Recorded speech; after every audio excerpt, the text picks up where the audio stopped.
Colonel Darren Howell slammed his hand on the mahogany conference table so hard the heavy porcelain coffee cups rattled in their saucers, several of them sliding off the edge to shatter against the floor. The sound was like a gunshot in the small, humid briefing room, but no one flinched. They were used to the colonel's temper, though today it seemed to have reached a new, jagged peak. He stood there, chest heaving, his face a deep, mottled shade of crimson that clashed with the desert camouflage of his uniform. His voice, when he finally spoke, didn't rise to a shout. Instead, it cut through the stagnant desert air like a serrated blade, cold and dangerously sharp. He looked at the folder on the table as if it were a personal insult. "She does not belong on this range," he hissed, leaning forward until he was eye to eye with his subordinates. "I don't care what her file says. I don't care if she has a commendation from the Pope himself. A logistics officer pulling a trigger on my range will happen over my dead body." He turned to the men surrounding him, a group of high-ranking officers and advisors who had spent the last 2 hours watching a disaster unfold. His lip curled into a sneer that sat somewhere between pure contempt and a dark, twisted kind of amusement. "We just watched 13 of the most highly trained Navy SEALs on the planet fail to hit that target," he said, his voice dripping with sarcasm. 13 operators with more combat time than this entire room combined couldn't find the steel at 4,000 meters. And now we're letting the supply clerk try. The laughter that followed was ugly. It was a dry, hacking sound that filled the room, the kind of laughter that had ended promising careers and broken the spirits of better people than those present. It was the sound of a closed club protecting its borders. But Captain Sarah Langford had already heard that laugh before. She had heard it in training cycles, in humid barracks in Georgia, and in the freezing winds of high-altitude outposts. She had heard it from men who thought the world was divided into those who did the work and those who moved the paperwork. She had already decided, years ago, that it would never break her again. She stood just outside the door, her expression a mask of professional neutrality, listening to the echoes of their derision. If this kind of story, a story of hidden depth and the quiet power of the underdog, moves you, please take a moment to subscribe to our channel and follow Sarah's journey all the way to its staggering conclusion. We'd also love to hear from you. Drop a comment telling us what city you are watching from. We want to see exactly how far this story has traveled across the globe. The morning had started the way most mornings at Fort Carver did, with the pervasive scent of dust, the acrid tang of diesel fumes, and the low, rhythmic rumble of heavy engines. It was the sound of a base waking up, a mechanical beast stirring in the heart of the Arizona desert.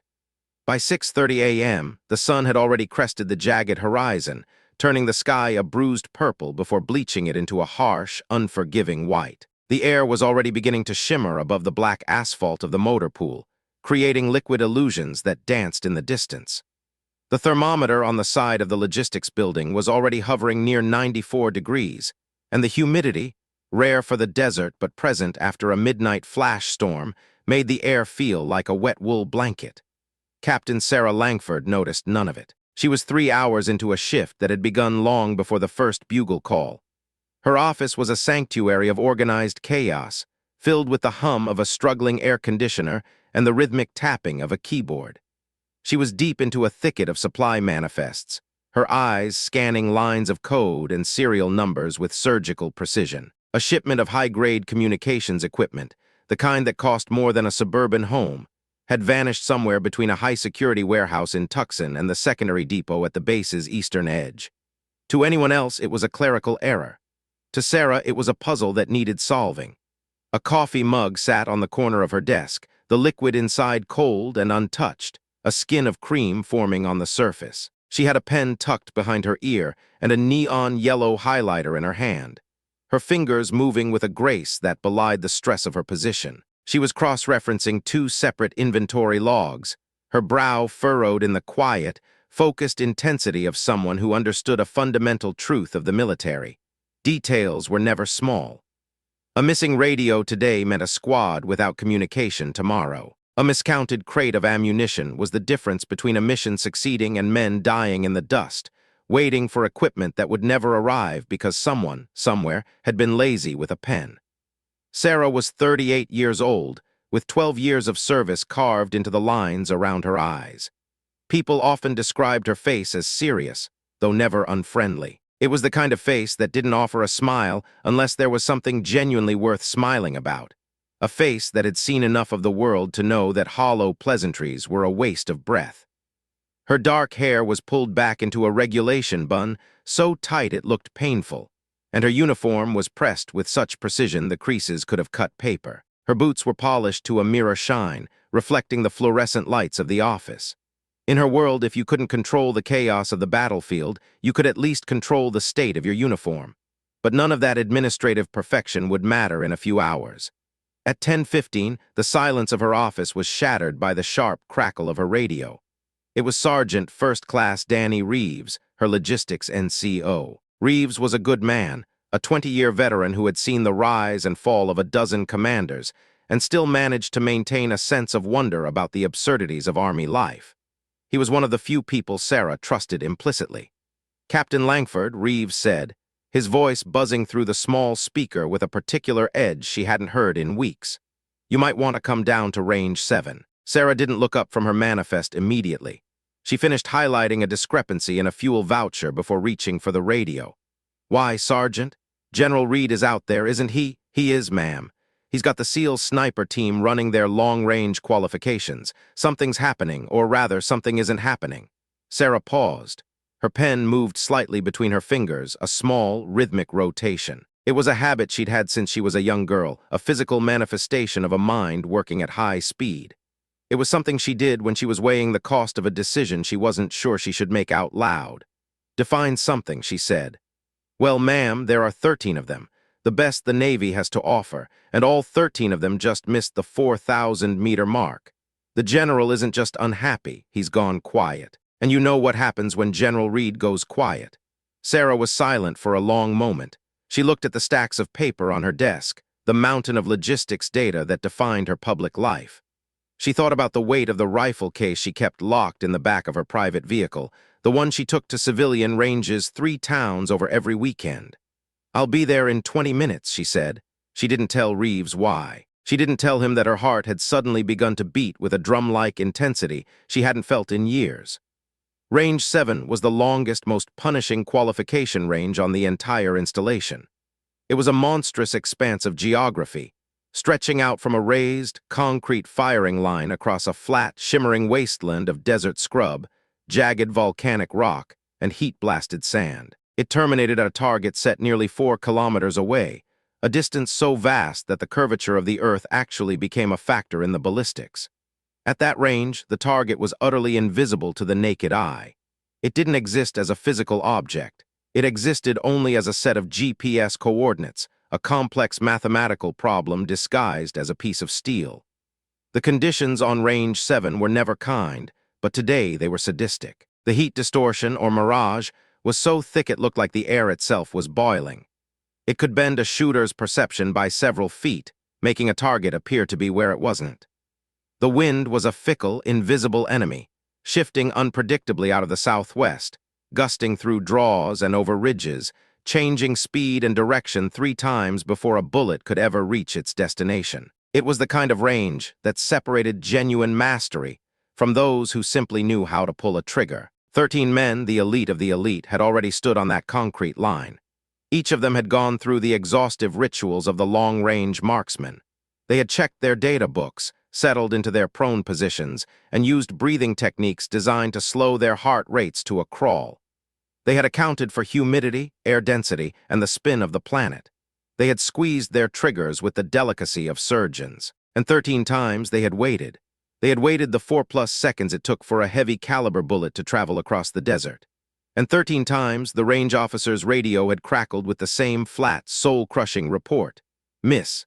General Marcus Reed stood 5 paces behind the firing line, his arms crossed tightly over his chest, his jaw set in a hard, angular line.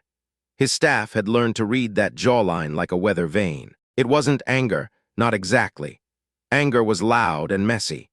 This was something colder, something distilled. It was a profound disappointment folded inside a layer of professional frustration. In a man like Reed, who had spent his life demanding excellence because excellence was the only thing that kept soldiers alive, this silence was more terrifying than any scream. Reed was 61 years old, with 34 years of service that had weathered his face into something resembling a topographical map. He had served 2 tours in Iraq and 1 in Somalia, and there were rumors of a classified operation in the mountains of Syria that he was legally barred from discussing.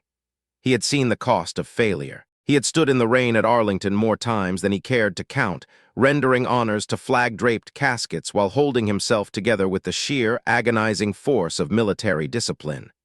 He was not a man who was easily impressed, but he was also not a man who expected his best to fail so completely. "Is this it?" Reed asked. He didn't turn around. He wasn't directing the question to any one person, but the weight of it hung over everyone on the range. "This is the best we have." Colonel Darren Howell, the installation commander and Reed's host for the day, cleared his throat nervously. Howell was a man who had built a career on being the right size for the room, a political creature who thrived on optics. "Sir, the conditions today are... they're exceptional. The crosswind is gusting in a way that's almost impossible to..." "I know what the crosswind is, Darren," Reed interrupted, his voice terrifyingly quiet. "That was always the final warning. I also know that the conditions our enemies operate in are not going to be negotiated in advance. The mountain doesn't care about your wind readings. The target is either hit or it isn't." Howell nodded quickly, his forehead slick with sweat. "Yes, sir." "Of course, sir." Reed turned back toward the range. He stared out into the shimmering white heat, looking toward a target he couldn't see, as if he could force it to appear through the sheer power of his will. That was when he heard the rhythmic, steady sound of footsteps on the gravel behind him. Sarah Langford had not intended to make a grand entrance. She walked toward range 7 the same way she walked toward a filing cabinet, directly, at a brisk pace that suggested her time was the most valuable commodity on the base. She had signed in at the range control point, shown her credentials to a startled sergeant, and moved toward the observation area. Her plan had been simple: watch, learn, and disappear. She wanted to see if the rumors of the range's difficulty were true. She had not planned for Colonel Howell to spot her. "Langford," Howell's voice was a sharp bark. "What the hell are you doing out here? This is a closed qualification event. Logistics has no business on a live-fire sniper range." Several of the SEALs on the firing line, currently packing up their gear in a gloom of bruised egos, turned to look at her. Sarah recognized a few of them. She had processed their requisition forms for specialized optics and cold weather gear months ago. Their expressions were a mixture of mild curiosity and the specific bone-deep condescension that men in special operations often reserved for anyone they deemed a support element. To them, she was a person who made sure they had enough pens and batteries, not a peer. "I'm observing, sir," Sarah said, her voice remaining perfectly flat. "My credentials were cleared at the main gate for range access." "Your credentials are for administrative oversight," Howell snapped. "This is..." General Reed turned around then. He looked at Sarah with a measuring gaze, the same look he gave a piece of terrain or a tactical map. It wasn't a look of hostility, but it wasn't warm either. It was the look of a man who was constantly calculating value. "Do I know you, Captain?" "No, sir," Sarah said, meeting his eyes. "I don't believe we've met directly." "And what exactly is your role here?" "Logistics, sir. Supply chain management and equipment coordination for the 4th Brigade." Reed nodded slowly, his eyes never leaving hers. "Logistics." He looked at her the way he'd looked at the distant target, as if he were trying to solve a variable in a complex equation. "You heard about our problem out here today?" "I heard the radio traffic, sir." "Yes, and you came to watch the show." There was a pause. It was a short silence, perhaps only 2 seconds, but in that span of time, something inside Sarah Langford finally snapped. A door she had kept locked and bolted for years, a door that protected a past she had tried to bury under layers of paperwork and requisition forms, swung open just an inch. The things behind that door were complicated and painful, memories of smoke and high-altitude air, but they were also the truest part of her. "No, sir," she said, her voice gaining a sudden, resonant clarity. "I came to shoot." The silence that followed was so absolute that Sarah could hear the wind whistling through the dry desert scrub 50 yards to her left. Then Howell laughed. It was the laugh she had expected, the ugly, dismissive sound of a man who thought he knew exactly what a person's limits were based on their job title. It was echoed by a few of the SEALs at the line, a low ripple of amusement. "Captain," Howell said, his tone shifting into a patronizing softness, "these are Navy SEAL snipers. These are men with hundreds of hours of advanced marksmanship training. They've been through the best schools the military has to offer. They couldn't make this shot today." What exactly makes you think you can? Permission to speak freely, sir. Sarah looked directly at General Reed, ignoring Howell entirely. Reed studied her for a moment, his eyes narrowed. Granted. With respect, sir, what I think isn't the variable here. Either I can make the shot or I can't. The only way to find out is to let me try. She paused, her gaze steady. If I miss, nothing changes. You've lost nothing except 2 minutes of time and 1 round of ammunition. The range went quiet again. Reed looked at her and she looked back, refusing to blink. Around them, the desert seemed to hold its breath. The heat continued to rise, the mirage dancing in the distance. What rifle do you want? Reed asked. Mine, sir, Sarah replied, if I have permission to retrieve it from my vehicle. Howell stepped forward, his face flushing again. General, with respect, this is a circus. I really don't think, Darren, Reed said, and his voice was so quiet it was almost a whisper. Please stop talking. It took Sarah 8 minutes to walk to the gravel lot and return. When she came back, she wasn't carrying a standard-issue weapon. She was carrying an olive-drab rifle case, worn at the corners and scuffed with the kind of travel marks that only come from years of use. She didn't look at the seals as she passed them. She set the case on the bench at the center firing position and opened it with a series of practiced mechanical clicks. Inside was a 338 Lapua Magnum bolt-action rifle. It was a platform built for one thing, extreme distance. But this wasn't a factory-line weapon. It had been modified with a custom-contoured barrel, a specialized long-range scope that looked more like a scientific instrument than an optic, and a trigger assembly that Sarah had spent hundreds of hours adjusting until it broke with the crispness of a glass rod. It was her private project, her secret journal, her way of staying connected to a part of herself she didn't show the world. One of the senior SEALs, a man named Kowalski who had a legendary reputation for long-distance kills, walked over to look at the weapon. He stared at the rifle for a long time, his eyes taking in the custom work, the wear on the bolt, and the specific way the suppressor was mounted. That's an old platform, he said, his voice lacking the mockery of the others. The newer ballistic systems have better compensators for this kind of range. I know, Sarah said as she began to thread the suppressor onto the barrel with steady hands. I prefer this one. I know exactly where it's going to go. Kowalski watched her hands. He looked at the way she handled the weapon, not with the bravado of a novice, but with the quiet, bored efficiency of a professional. You've shot at this range before, not this range specifically, Sarah said, but I've shot in similar conditions. Where? Kowalski asked. Sarah looked up at him.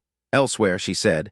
He held her gaze for a moment, seeing something in her eyes that made the rest of his questions die in his throat.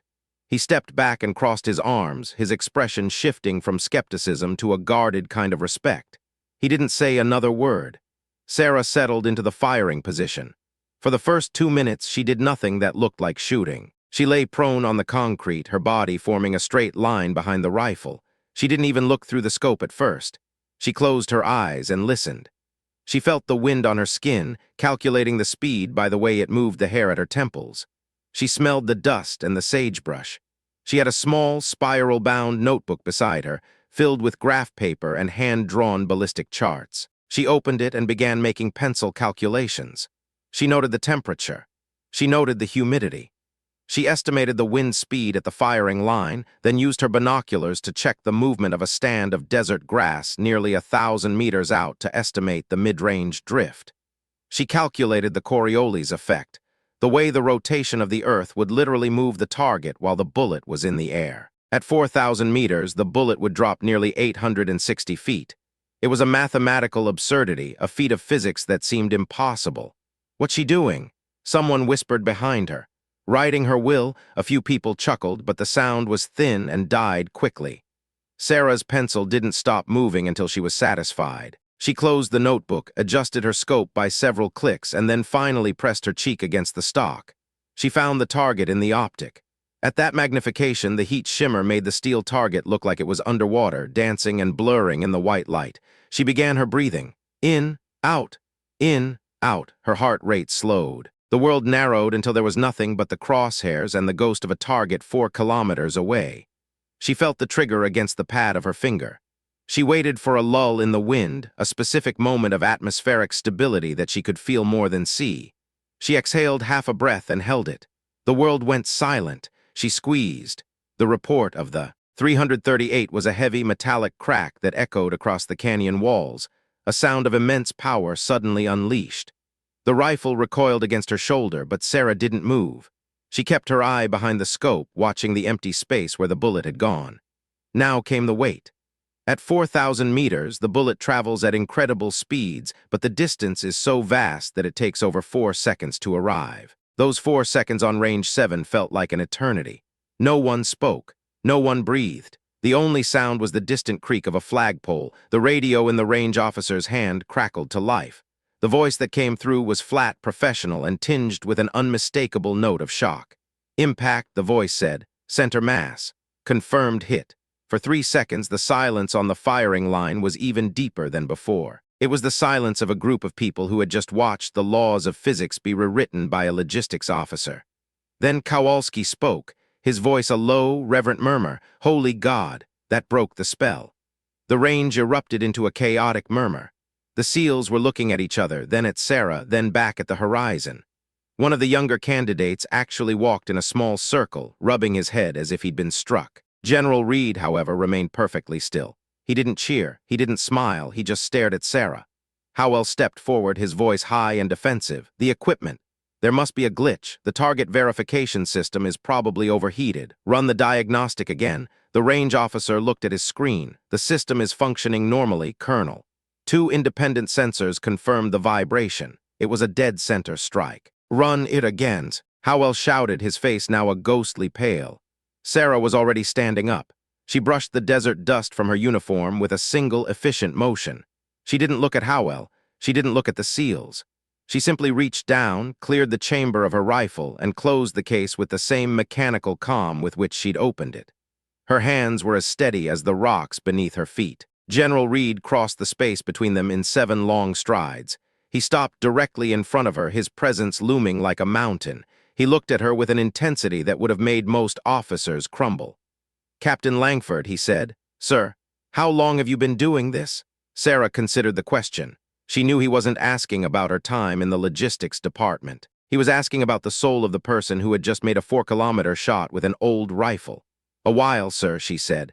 That's not an answer, Captain. Sarah looked him in the eye, her gaze unwavering. Do you want the answer that fits my current assignment, sir, or do you want the truth? Reed didn't blink. Let's start with the truth. I've been shooting since I was a child, sir. I taught myself the ballistics when I was 16. I've spent every weekend for the last decade on civilian long-distance ranges. The Army didn't offer me a spot on a sniper team, so I made my own team. Reed absorbed this. He was a man who respected the truth, especially when it was delivered without apology. He nodded slowly, but his eyes remained narrowed as if he were trying to recall a specific detail from a long-forgotten report. There's something else, he said. It wasn't a question. The way you moved. The way you read the atmosphere before you even touch the glass. That isn't just range training. Where have you shot in conditions like this before? The wind picked up, swirling a small dust devil across the concrete.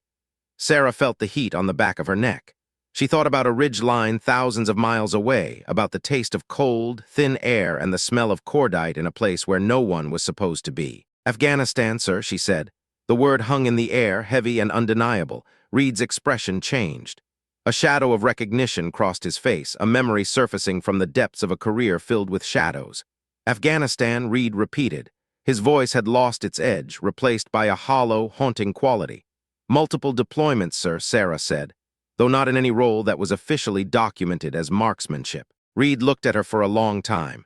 The men around them had gone quiet again, sensing that the conversation had moved into a realm they weren't part of.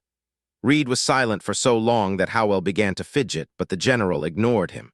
2017, Reed said finally. Kunar Province, near the Pech River. Sarah didn't move, she didn't even breathe.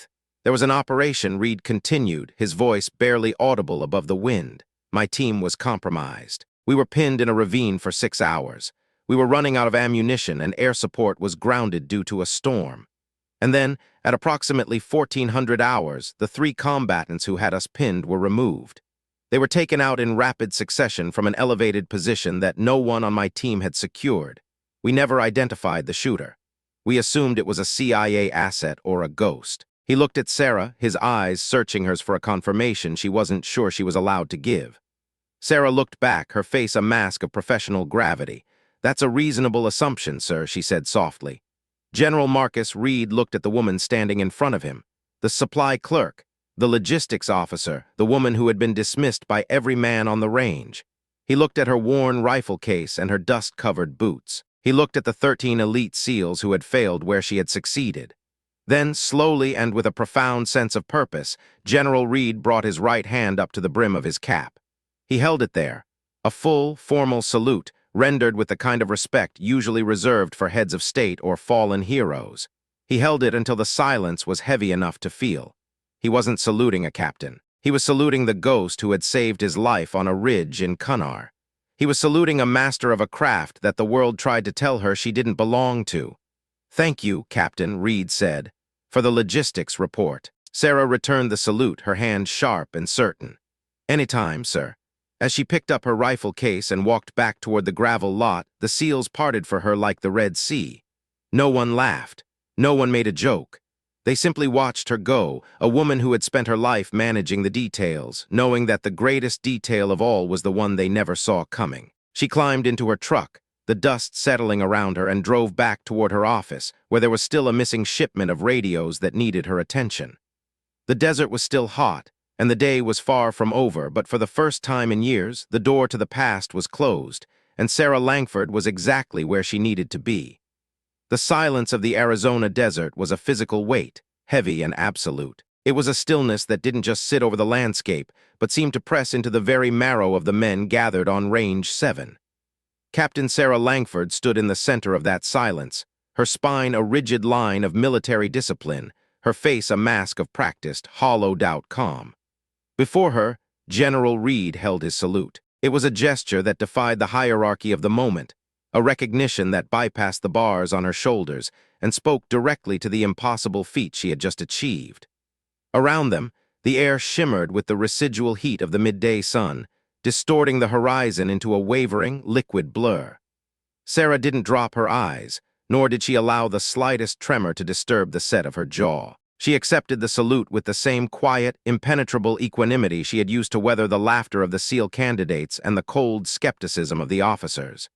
She had long ago stopped looking for the world's permission to exist, let alone its validation of her worth. "Thank you, sir," she said. Her voice was thin but clear, carrying across the gravel with a steady resonance. Far out at the edge of the world, 4,000 meters across the scorched earth and the dancing heat, a small steel target stood with a fresh, jagged hole punched through its dead center. The bullet had traveled a distance that defied standard ballistics, a feat of mathematics and intuition that few in the history of long-range marksmanship could ever hope to replicate. The salute lasted perhaps 3 seconds, but in the vacuum of the desert, those seconds stretched and expanded. It was a current of energy that started at Reed's hand, cut through the dry air, and slammed into every man standing on that firing line. It was a moment of reckoning, a sudden, violent shift in the reality they thought they understood. Chief Petty Officer Kowalski was the first to break the paralysis. He was a man built like a block of granite, seasoned by decades of salt and grit, and he moved with a deliberate, heavy grace. He stepped forward, not with the haste of a subordinate, but with the measured pace of a man who had reached a conclusion he couldn't ignore. He stopped 2 feet from Sarah, his shadow falling over her boots. He looked at her directly, searching her eyes for the secret of that shot, and then he extended his hand. "Chief Petty Officer Kowalski," he said, his voice a low rumble. "That was the best shot I've ever seen in person, and I've seen things most people wouldn't believe." Sarah reached out and took his hand. Her grip was firm, her skin dry and hot from the sun. "Thank you, Chief," she replied. There was no boast in her tone, no hidden triumph. It was the simple acknowledgement of one professional to another. Kowalski didn't let go immediately. "I'm not saying it to be polite," he added, his gaze narrowing. He was a man who had spent his life in the company of killers and heroes, a man who didn't waste words on the undeserving.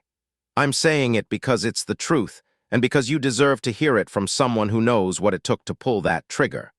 Behind him, the ranks began to ripple. 2 of the younger SEAL candidates, men who had been snickering only an hour before, moved forward with their heads bowed in a silent, shamed respect. A third followed. It wasn't a total surrender.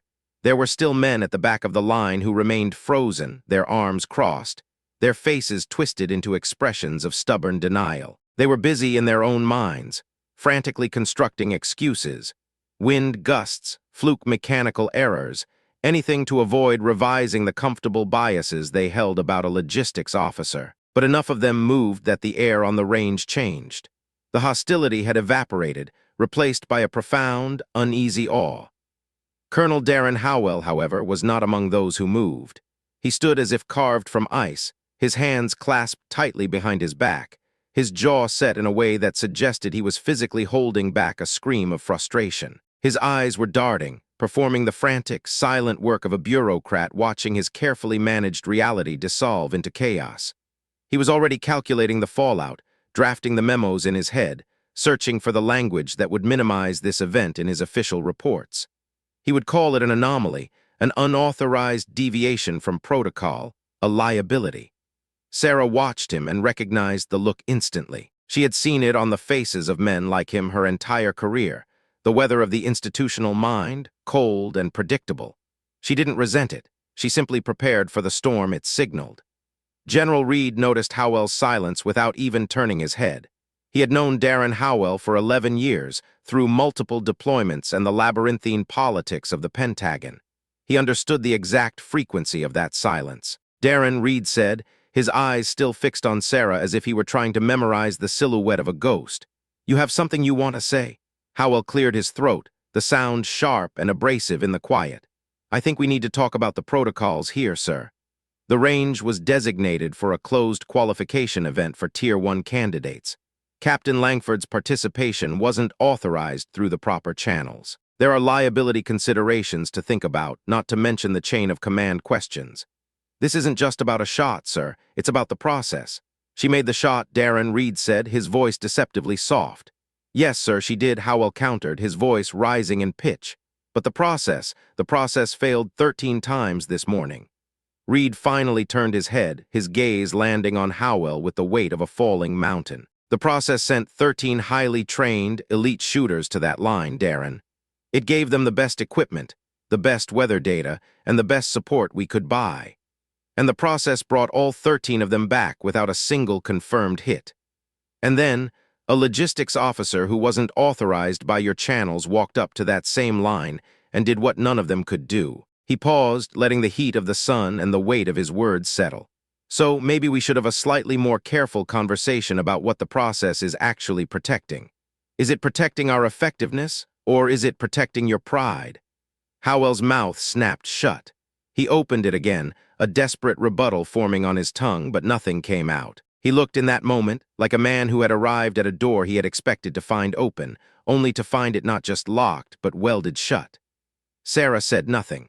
She had learned a long time ago that in the presence of a powerful truth, silence was the most devastating weapon available. She let the silence do the work for her.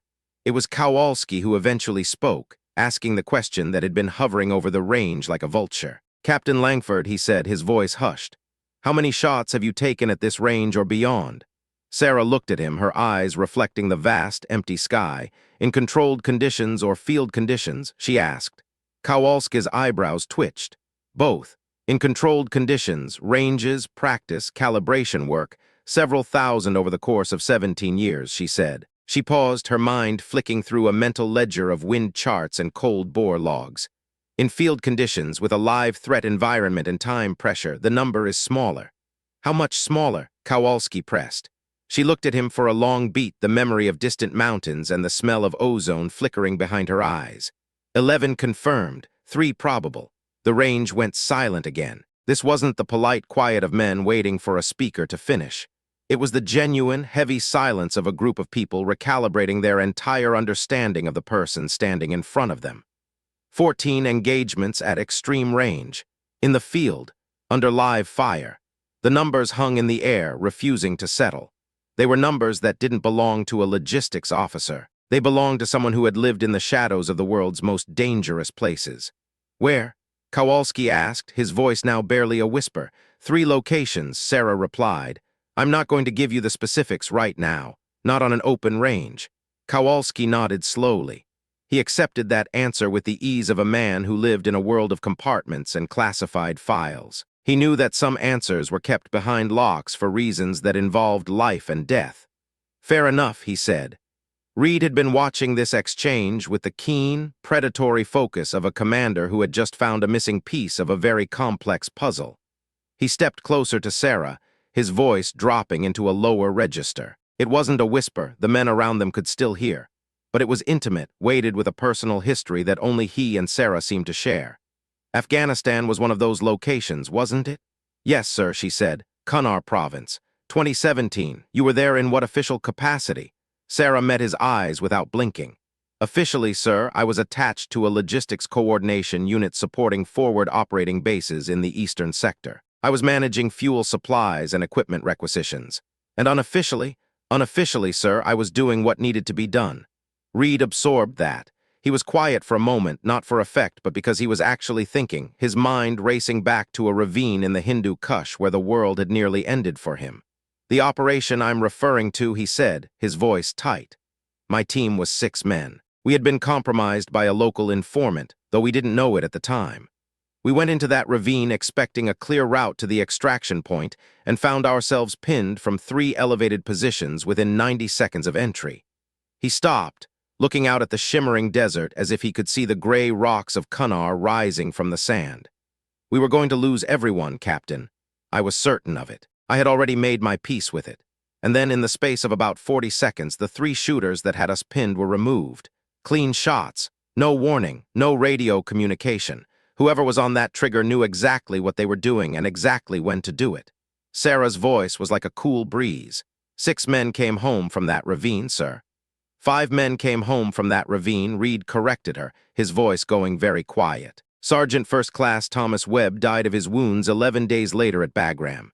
The words landed with the force of a physical blow. Sarah's expression shifted just a fraction. It was a tightening around the corners of her eyes, a momentary shadow that passed over her face before she could lock it back down. I know, she said. I know about Sergeant Webb. Reed looked at her, his eyes searching. You followed up on us afterward. I followed up on all of them, sir, all 6 of you. I needed to know. She paused, and for the first time, a sliver of raw emotion bled through her discipline. I always need to know. There was a weight to that last sentence, a grief that was old and disciplined, a burden she had been carrying for so long it had become part of her posture. The silence around them changed again. Kowalski looked at the ground, his jaw working. One of the younger candidates shifted his weight, suddenly realizing he was standing in the presence of a history he couldn't possibly understand. Even Howell, who had been building his bureaucratic fortress, went still. Reed spoke again. Who authorized your deployments, Captain? I can't answer that question on this range, sir. Will you answer it somewhere else? She looked at him steadily. That depends on what you plan to do with the answer. Reed almost smiled. It was a tiny movement at the corner of his mouth, a flash of genuine appreciation for the steel in her soul. Fair, he said. Come to my temporary office at 1600 hours. We'll talk. He glanced at Howell, who looked like he was about to burst.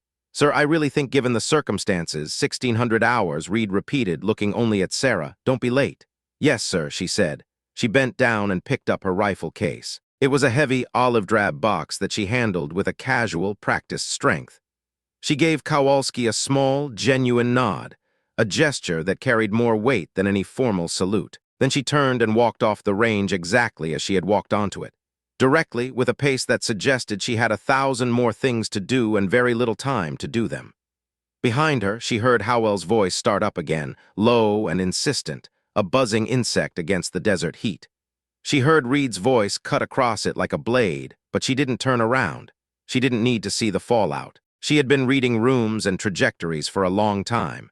She already knew how the next hour would go for Howell. What she didn't know, and what she couldn't calculate with all the ballistics data in the world, was what she would say at 1600.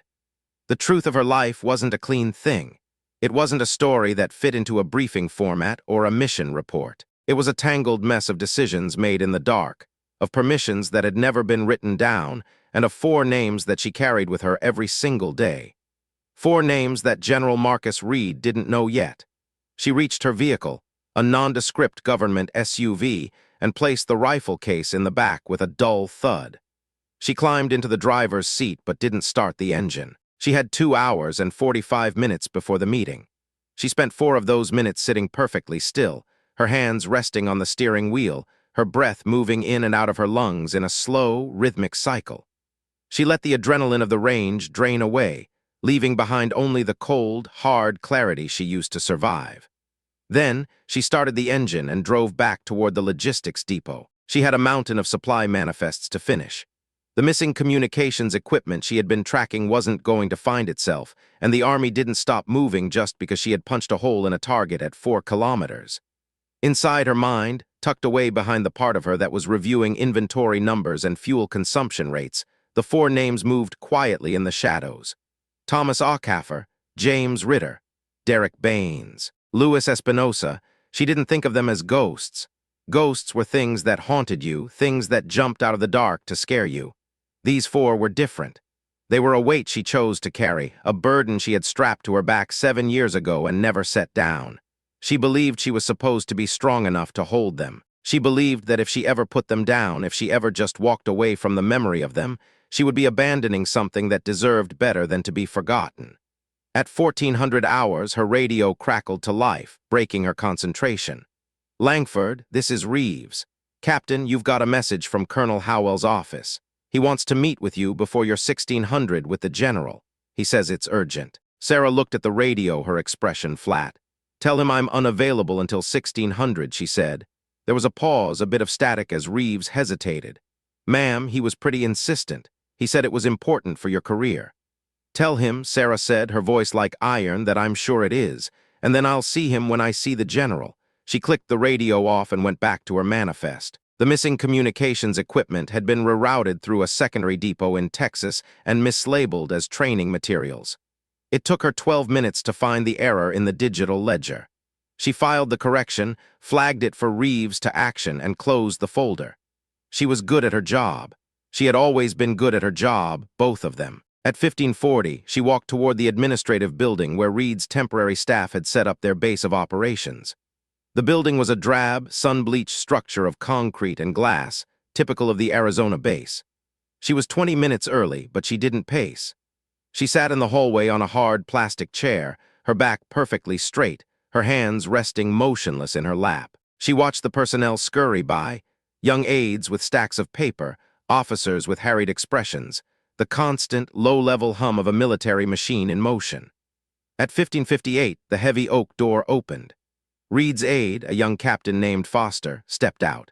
He had the alert, slightly overwhelmed look of a man who spent his days trying to prevent a 4-star general's schedule from collapsing under its own weight. "General Reed will see you now, Captain," he said, holding the door open. Sarah stood and walked in. The office was a temporary setup, but it still felt like a seat of power. Reed had moved in a few personal items, a heavy bronze coin on the desk, a framed photograph of a mountain range, but the rest was standard-issue furniture. He was standing behind the desk, his uniform jacket draped over the back of his chair. In his shirt sleeves, he looked less like a general and more like what he actually was. A man in his 60s who had spent the better part of 4 decades doing hard, violent things and was still carrying the toll of it. "Close the door," Reed said. She did. She walked to the chair across from him and sat down without being asked. She had decided years ago that she was done performing the uncertainty that people expected of her. There was nothing on the desk between them. No files, no notes, no recording devices.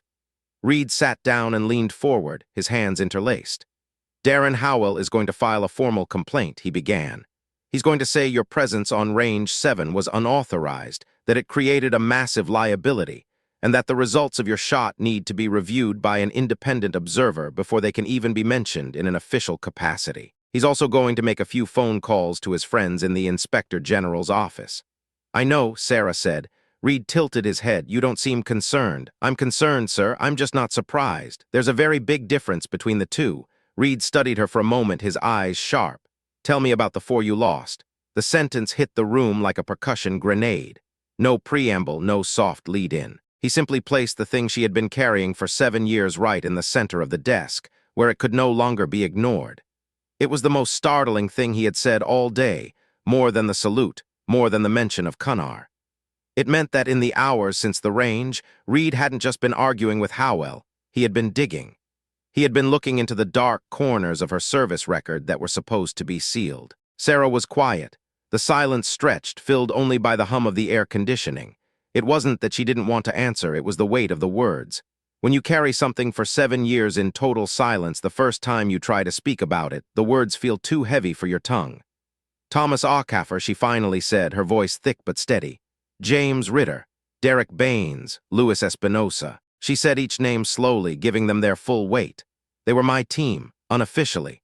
In the same way I was there unofficially. They were 23, 25, 26, and 27 years old. Reed didn't interrupt. He waited, his focus absolute. We were supporting an extraction in Kunar, Sarah continued. A different operation from yours, earlier in February of that year. The intelligence on the route was bad, worse than bad, it was compromised. We went in on a timeline that someone in a comfortable office had approved without ever talking to anyone who had actually stepped foot on that terrain.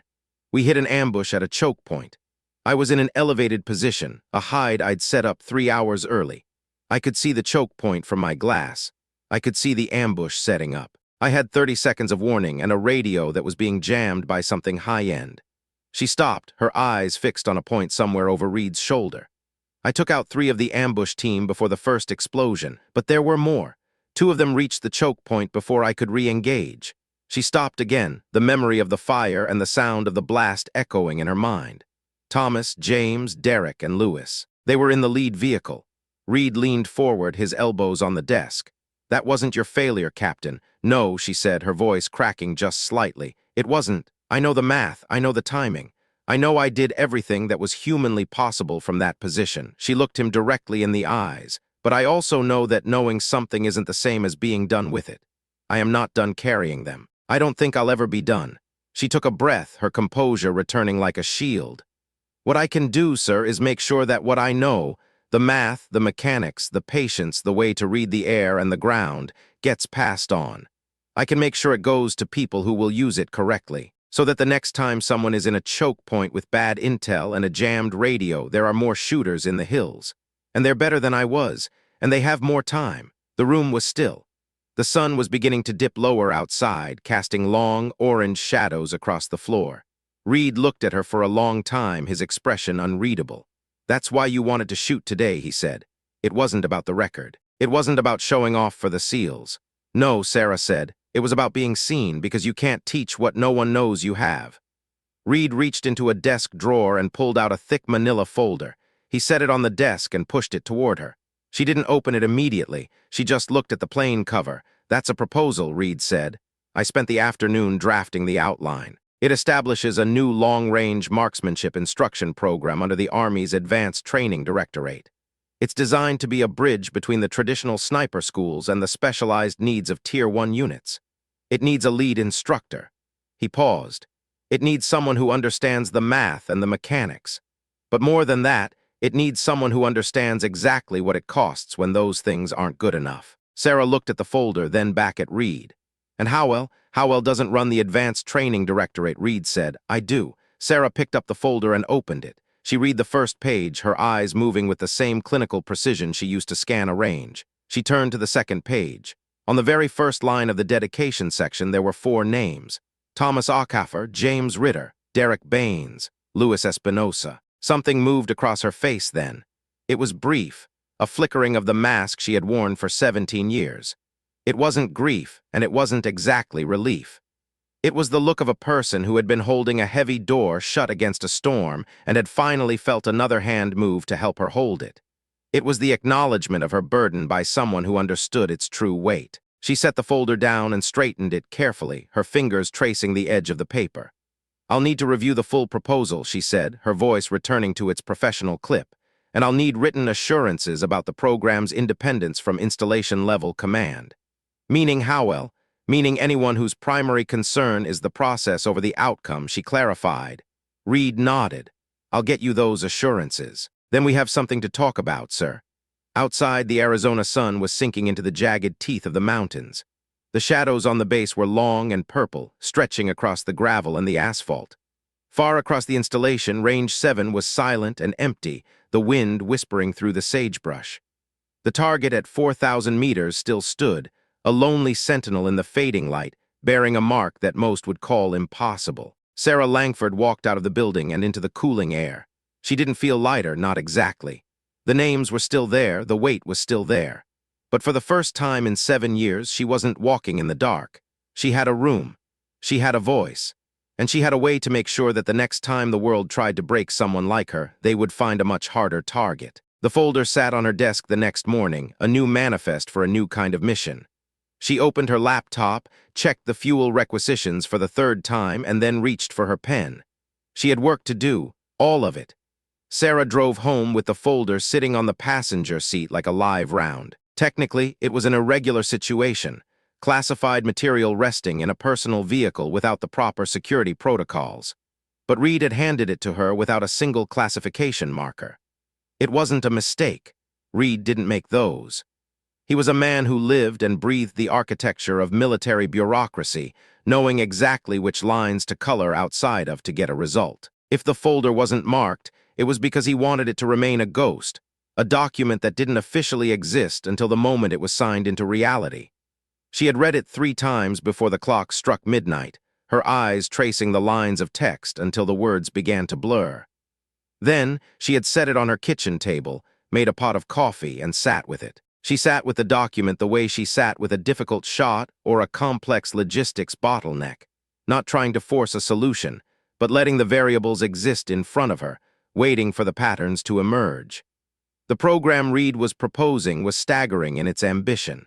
It wasn't just a gesture or a small training annex designed to pad a budget. This wasn't some supplemental curriculum stapled to an existing sniper certification course to satisfy a quarterly requirement. It was a full, independent program, 12 weeks of intensive, small cohort instruction. It promised a revolutionary combination of mathematical ballistics and live-fire development. It started at 500 meters, a distance most soldiers considered a long shot, and built methodically toward distances that most military shooters would never even see through a scope in their entire careers. It had a dedicated budget line, a staffing structure, and most importantly, it had Reed's name attached to it as the authorizing officer. That name carried the weight of institutional protection. If anyone else had proposed this, it would have been shredded and forgotten within the week. But with Reed's signature, it was a fortress. However, it was the 3rd page that held the requirement that kept her awake longer than anything else in the document. The lead instructor would be required to formally transfer out of the logistics branch. It wouldn't be a temporary assignment or a dual-hatted role. It was a full reclassification. A new MOS, a new chain of command, a new professional identity. For 17 years, Sarah had operated in the narrow, shadowed space between what she was officially and what she actually was. She was a logistics officer who happened to be the most lethal long-range shooter the military had ever produced. That duality had been her armor. It allowed her to do the work that needed to be done without the burden of the spotlight. This program would end that. It would make her, on paper, what she had only ever been in the heat of the field. She wasn't sure how she felt about that, and the uncertainty surprised her.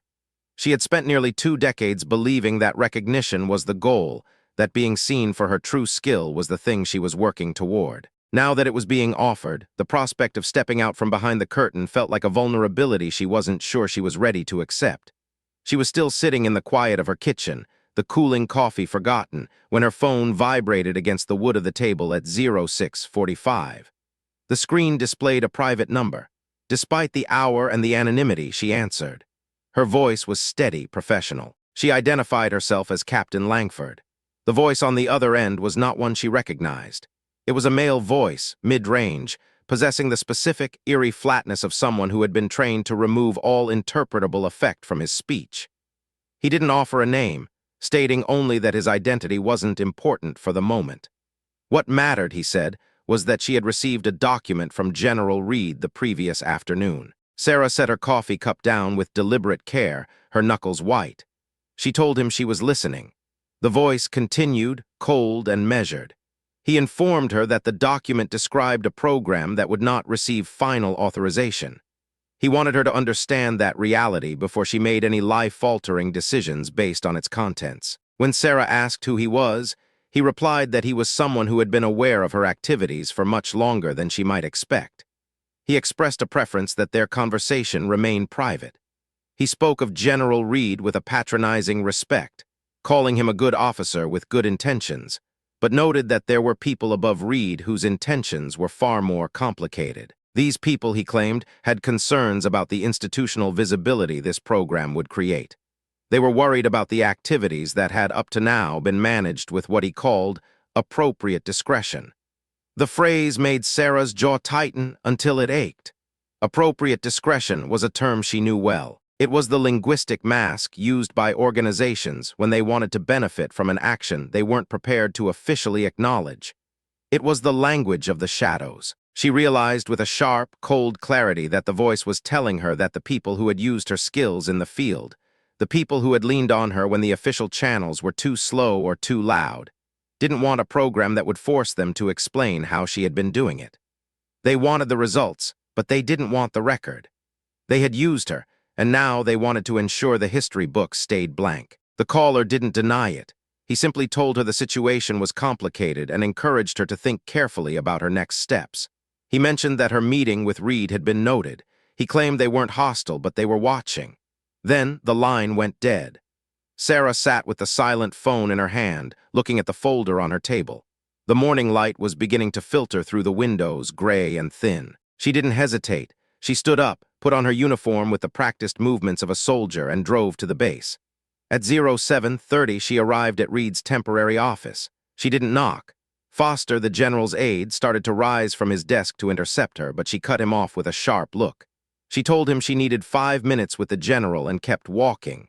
Reed was on the phone, but he looked up as she entered. He saw the expression on her face and told his caller he'd call them back. He hung up and gestured for her to sit. She told him about the call. She relayed the details, the private number, the knowledge of the folder, the warning about the authorization.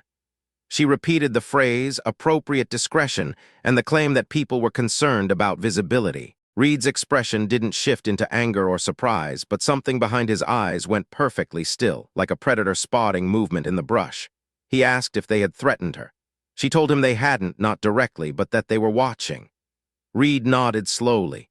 He said, okay, in a way that didn't mean the situation was fine, but that it was acknowledged and was now being folded into his calculations. He stood and walked to the window, looking out over the base with his back to her. She could see the tension in his shoulders, the same stillness she cultivated on the firing line. He was holding something back, deciding on his next move. When he turned around, he laid out the board. There were 3 people above him with the authority to block the program. One he trusted, one he had a complicated history with, and a third he didn't name. He told her he was going to make some calls. Sarah noted that they would know he was calling, and Reed didn't blink. He confirmed that they would, and then he asked if that bothered her. She thought about it, searching her own mind for the fear she expected to find. But there was nothing but a cold, hard resolve. She told him it didn't bother her. She was tired of hiding. She had operated in the dark for 17 years, and she was done with it. A ghost of a smile touched Reed's lips. He told her that was good, because he was going to need her to be very visible. He needed her at a briefing at 14:00 hours. A room full of people were going to have opinions about what had happened on Range 7.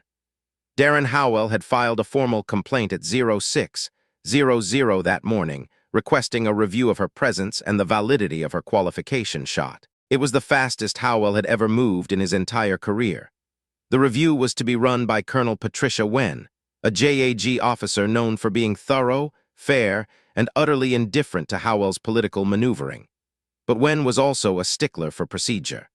Sarah would have to account for every aspect of her presence on that range, how her credentials were cleared, and most problematically, how her rifle was transported. She had brought a non-issued, personally modified weapon onto a military installation in a private vehicle and used it during an official event. The regulations weren't ambiguous. She had broken them.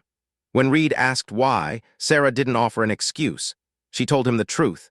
The right weapon for a 4,000-meter shot in those conditions was the one she had spent 11 years building and calibrating. Any other rifle, and she might have missed. And if she had missed, none of this would be happening. She had made a calculation, the same kind she always made. Reed told her to give Wen that exact same answer. Later that morning at 09:15, Kowalski found her in the logistics building. He appeared in the doorway of her office, his cover in his hand, looking like a man who had wrestled with a decision and finally pinned it down.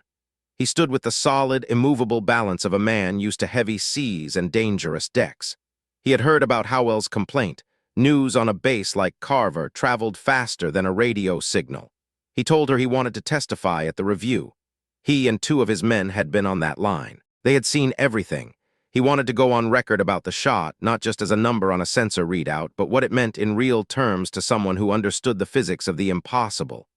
Sarah told him he didn't have to do that, but Kowalski brushed it off with a touch of genuine impatience. He wanted to do it. There was a difference, and he pointed out that she of all people should know that. Something shifted in Sarah's chest. It wasn't a dramatic, cinematic moment, but the small, tectonic shift that happens when you realize you are no longer alone in a fight you've been fighting by yourself for a lifetime. She thanked him, but Kowalski warned her not to celebrate yet. Howell had friends, and whoever had called her that morning wasn't going to just go away. He was almost out the door when he turned back to add one more thing. Two of the men from his team, the ones who had been laughing on the range the day before, had come to him that morning. They wanted to know if they could be part of whatever training program came out of this. Sarah nodded, acknowledging the gesture, and then she went back to her work. She opened her supply manifest, the corrected one, and finished her morning tasks. The supply chain didn't stop because her life was changing shape. The discipline of the work was her anchor. At 13:00, she walked to the building where the review was being held.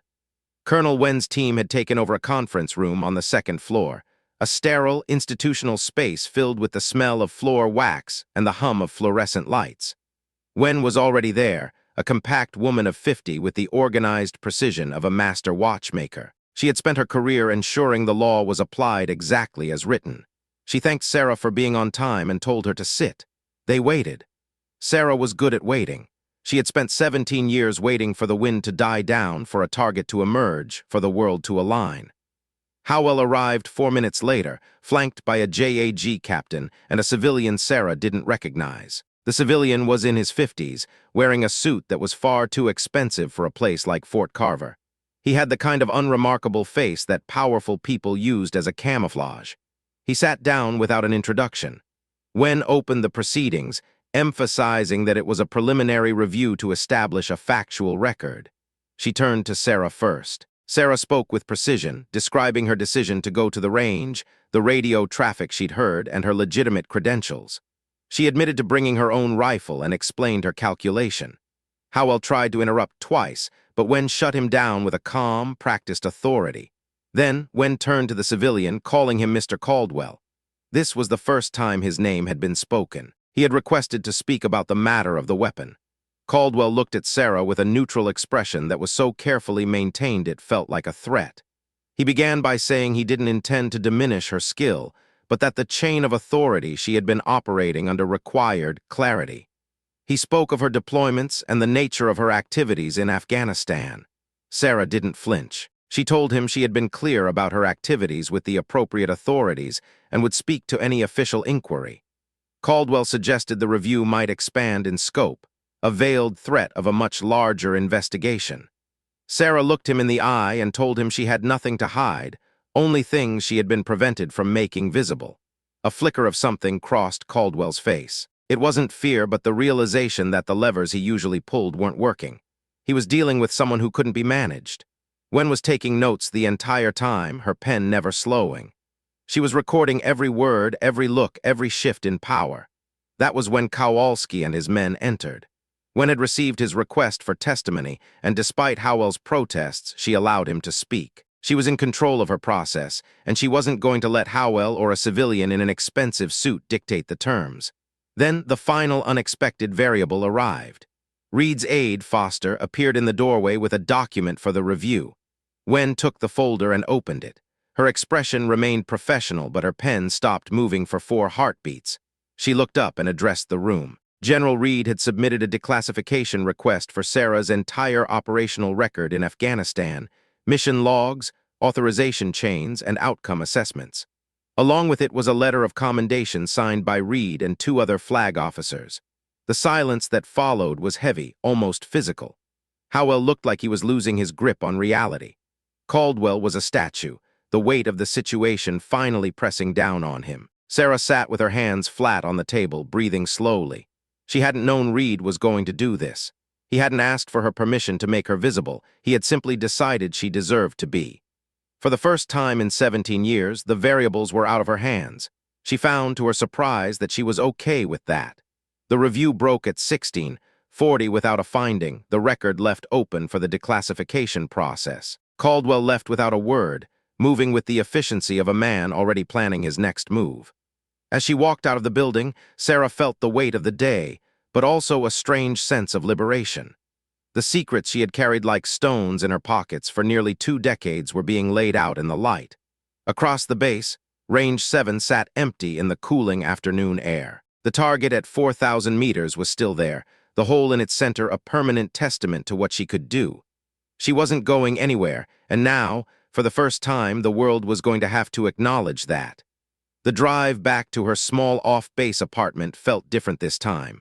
The folder was no longer a secret burden. It was a blueprint for a future she hadn't dared to imagine. As she navigated the familiar streets, the neon signs of the local diners and the steady rhythm of the traffic seemed sharper, more vivid. She was no longer a ghost haunting the edges of her own life. She was stepping into the center of it. The call she had received that morning, the threats from men like Caldwell, the bureaucratic maneuvering of Howell, they were all just windage, variables she would account for as she always did. She arrived home and went straight to the kitchen. She didn't turn on the lights immediately, preferring the twilight that filled the room. She sat at the table and looked at the empty space where the folder had been. The transition would be difficult. Leaving logistics meant leaving the safety of the mundane. It meant stepping into a role where her failures would be as visible as her successes. But as she thought about the men Kowalski had mentioned, the ones who wanted to learn, the ones who wanted to be better, she realized that this was why she had stayed in the shadows for so long. She had been waiting for the moment when her skills could be used not just to take a shot, but to build a foundation. The next few weeks would be a storm of legal proceedings and administrative hurdles. The declassification request would be met with resistance. She knew that. Men like Caldwell wouldn't give up their secrets easily, but they were fighting against a tide they didn't fully understand. Reed had opened a door that couldn't be closed, and Kowalski had shown her that there were people willing to walk through it with her.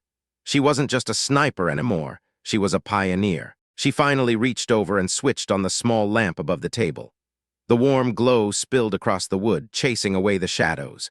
She pulled out a notebook and began to write. Not mission logs or supply manifests, but ideas, training modules, ballistic theory. The curriculum for the program that would now, inevitably, bear her mark. She worked late into the night, the scratches of her pen the only sound in the quiet house. When she finally went to bed, her sleep was deep and undisturbed. In the morning, the sun rose over Fort Carver with a clarity that felt symbolic. Sarah arrived at the logistics building early, but instead of diving into the backlogs of equipment orders, she spent the first hour of her day refining the staffing requirements for the new program. She was already thinking about who she would need, not just shooters, but thinkers. People who understood that a long-range shot was as much about philosophy as it was about physics. At noon, she received a message from Reed's office. The declassification request had been fast-tracked. The people Caldwell represented had apparently decided that a controlled release was better than a full-scale institutional battle they might lose. It was a tactical retreat, but a win nonetheless. The record was becoming clear. The ghost was being given a name, a rank, and a history that everyone would now have to see. She met Kowalski at the base coffee shop later that afternoon. He looked relieved, though he tried to hide it behind his usual gruff exterior. He told her that his men were already asking when the first class would start. Sarah smiled, a real, genuine smile that reached her eyes. She told him to tell them to start practicing their math. The physical part was easy. It was the mental discipline that would break them. As she walked back to her office, she passed Darren Howell in the hallway. He looked like a man who had aged 10 years in 48 hours. He didn't look at her, didn't say a word. He just kept walking, his eyes fixed on the floor. He was a relic of an old way of doing things, a system built on ego and gatekeeping that was finally being dismantled by the sheer weight of competence. The following Monday, the official authorization for the program landed on her desk. It was signed by the base commander, with Reed's signature just below it. It was real. The Advanced Ballistics and Long-Range Engagement Program was no longer a proposal. It was a mandate. Sarah looked at the document for a long time, her fingers tracing the embossed seal at the top. This was the moment her 17 years of silence had been leading to. She spent the rest of the day in a whirlwind of activity. She met with the range masters to secure dedicated time for the new cohorts.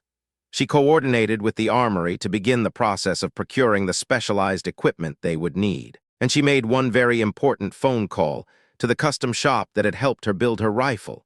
She needed more of them, not just for her, but for the students who would soon be following in her footsteps. That evening, she returned to Range 7. It was empty again, the late afternoon sun casting long, golden shadows across the dirt. She stood at the firing line, looking out at the target 4,000 meters away. She didn't have her rifle with her this time. She didn't need it. She just stood there, breathing in the air, feeling the connection between herself and the horizon. She thought about the voice on the phone, the man who had tried to scare her back into the shadows. He had been wrong about one thing. The situation wasn't complicated. It was actually very simple. For 17 years, she had been a tool used by others. Now she was the one holding the instrument. She was the one defining the mission. And as she looked out over the vast, open space of the range, she knew that the distance between who she had been and who she was becoming was a gap she had already closed. The program's first day arrived with the kind of crisp, clear weather that snipers dreamed of. Sarah stood before her first cohort, 8 men and women who looked at her with a mixture of awe and intense focus. Kowalski was there, standing at the back of the room, a silent guardian of the new order. Sarah didn't start with a speech about bravery or duty. She started with a chalkboard and a piece of chalk. "Long-range shooting is not about the trigger," she told them, her voice carrying easily in the quiet room. "It's about the truth. It's about understanding the world as it actually is, not as you want it to be. Gravity, wind, the rotation of the earth, these are the only things that matter. If you can master the truth, you can master the shot." She spent the next 4 hours walking them through the mathematics of the impossible. She showed them how to account for the Coriolis effect, how to read the subtle shivers of heat off the ground, how to calculate the exact moment when the bullet would transcend the limitations of its own design. They listened with a hunger that she recognized. It was the same hunger that had driven her for 17 years. As the weeks turned into months, the program began to gain a reputation. It wasn't just another training course, it was a crucible. Word spread throughout the military, and soon, Sarah was receiving inquiries from units she had only ever heard of in hushed whispers. The visibility that the shadows had feared was indeed happening, but it wasn't the disaster they had predicted. Instead, it was a source of strength. The discretion they had prized was being replaced by a standard of excellence that couldn't be ignored. Reed visited the range often, watching from a distance as Sarah worked with her students. He never interfered, never tried to take credit. He just watched with a quiet satisfaction, knowing that he had made the right call. The calls he had made to those flag officers had done more than just protect one officer. They had protected the future of the force. One afternoon, toward the end of the first 12-week cycle, Sarah found herself back in the conference room where the review had taken place. This time, however, she wasn't the subject of an inquiry. She was there to brief a group of visiting dignitaries on the program's progress. Among them was the base commander, several high-ranking officers from various branches, and surprisingly, Mr. Caldwell. He looked the same as he had before, unremarkable face, expensive suit, eyes that missed nothing. But the dynamic had changed. He wasn't there to threaten or manage her. He was there because he had to be. The program she had built was now too important to be ignored by the people who had once tried to suppress it. As she delivered her briefing, Sarah caught Caldwell's eye. He didn't look away, but there was a new respect in his gaze, a recognition of a peer rather than a tool. When the meeting was over, he approached her. He didn't apologize, and she didn't expect him to. He simply told her that the results she was producing were noteworthy. Sarah thanked him, her voice as professional and flat as his had been on the phone all those months ago. She told him that she was just getting started. The final qualification for the first cohort was held on Range 7. The target was set at 3,000 meters, a distance that, while not as extreme as her 4,000-meter shot, was still far beyond anything these shooters had ever attempted. One by one, they stepped up to the line. One by one, they made their calculations, adjusted their scopes, and took their shots. When the final tally was in, the results were unprecedented. Every single student had hit the target. The silence that followed the final shot was the most beautiful sound Sarah had ever heard. It was the sound of a new reality being born. As the students celebrated, Kowalski walked over to her. He didn't say anything at first, just stood with her, looking out at the range. Finally, he spoke. "You did it, Captain, you really did it." Sarah looked at him and then out at the horizon. "We did it, Chief. We all did. That night, Sarah sat on her porch watching the stars come out over the desert. The folder that had started it all was now part of a thick binder of official records, a history that was no longer hidden. She thought about the 17 years she had spent in the shadows and realized that they hadn't been a waste. They had been the training ground for everything that had come after. She was no longer a ghost, but the light she was casting was far brighter than she had ever imagined. The wind picked up, a cool breeze that carried the scent of sage and dust. Sarah closed her eyes and felt the world moving around her. She was in the right place at the right time, doing exactly what she was meant to do. The shot she had taken on range 7 hadn't just hit a target, it had shattered a ceiling. And as she sat there in the quiet of the night, she knew that for Sarah Langford, the best was yet to come. She thought about the future, about the hundreds of shooters who would pass through her program in the years to come. They would be the ones to carry the torch, to take the shots that others said were impossible. They would be the new ghosts, but this time they wouldn't have to hide. They would be seen, respected, and acknowledged for the professionals they were. The next morning, Sarah arrived at the range before the sun. She set up her own rifle, the one she had built with her own hands, and took a position at the line. She wasn't there to train anyone else today, she was there for herself. She took a deep breath, centered her focus, and looked through the scope. The target was 4,000 meters away, just as it had been that first day. She adjusted for the wind, for the temperature, for the rotation of the earth.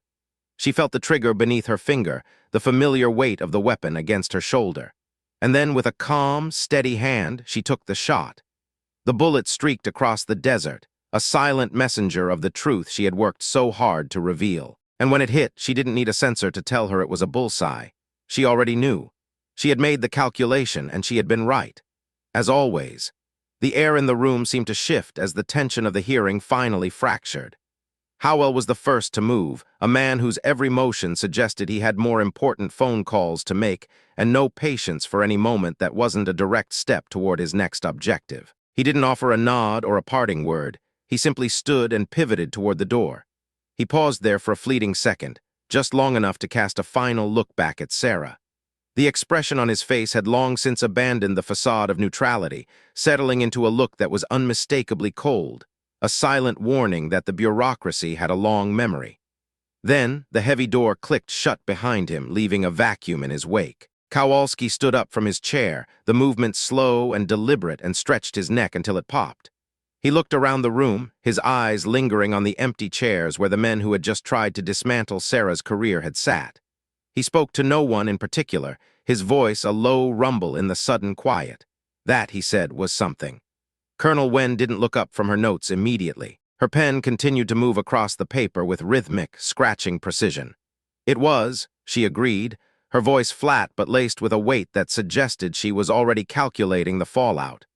Sarah gathered nothing from the table because she had brought nothing with her. She had walked into the room with only her history and her skills, and she would leave the same way. She stood, her posture as straight as it had been during the hours of questioning, and looked directly at Wen. "Colonel," she said, "thank you for the process." For the first time all afternoon, Wen looked up. Her expression shifted, shedding the armor of the adjudicator for a brief moment. There was something human in her eyes, not warmth, not exactly, but a deep, professional recognition. It was the look of one seasoned veteran acknowledging another who had survived a different kind of trench.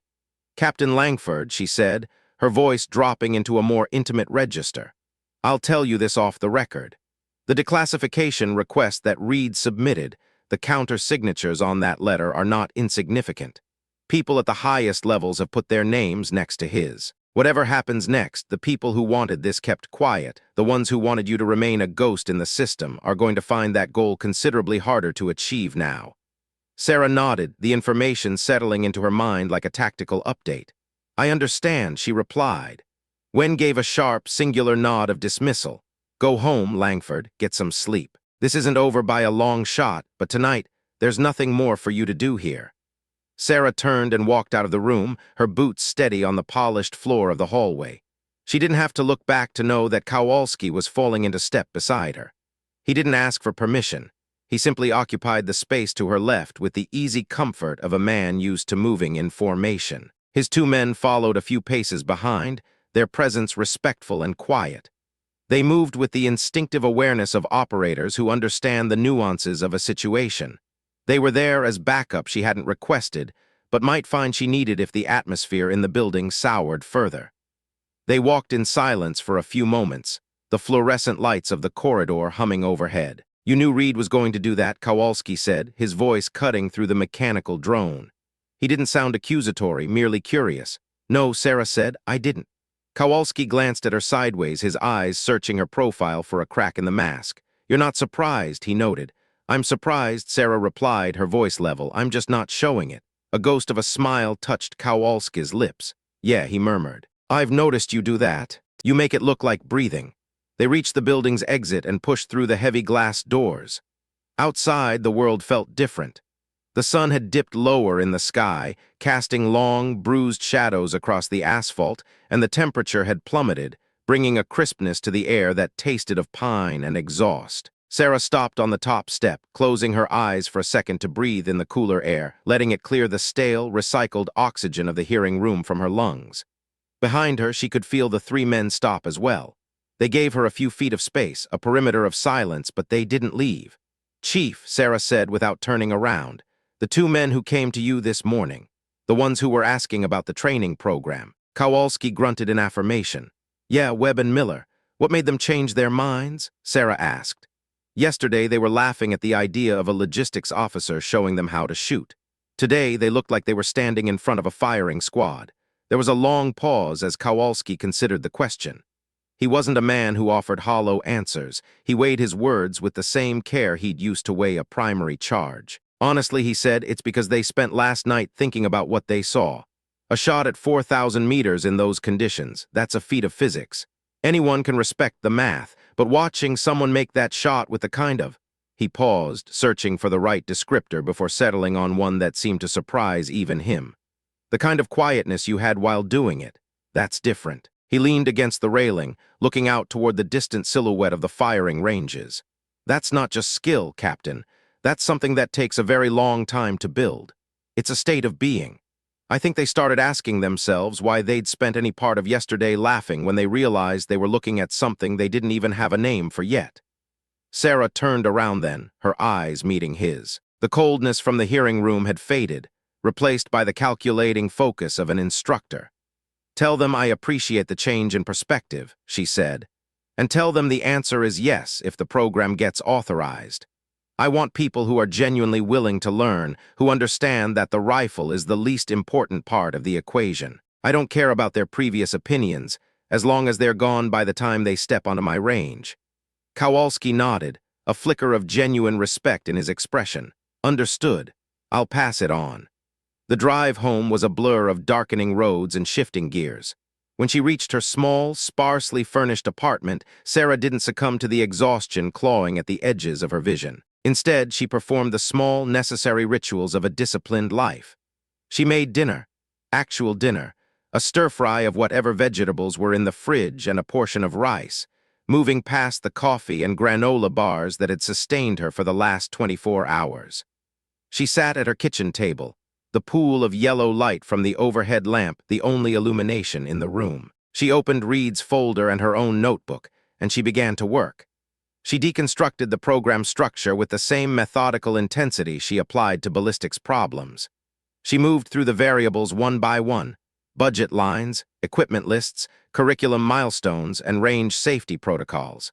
She didn't think about the men in the hearing room or the weight of the secrets she carried. She focused on the work, the tangible architecture of a future she was trying to build.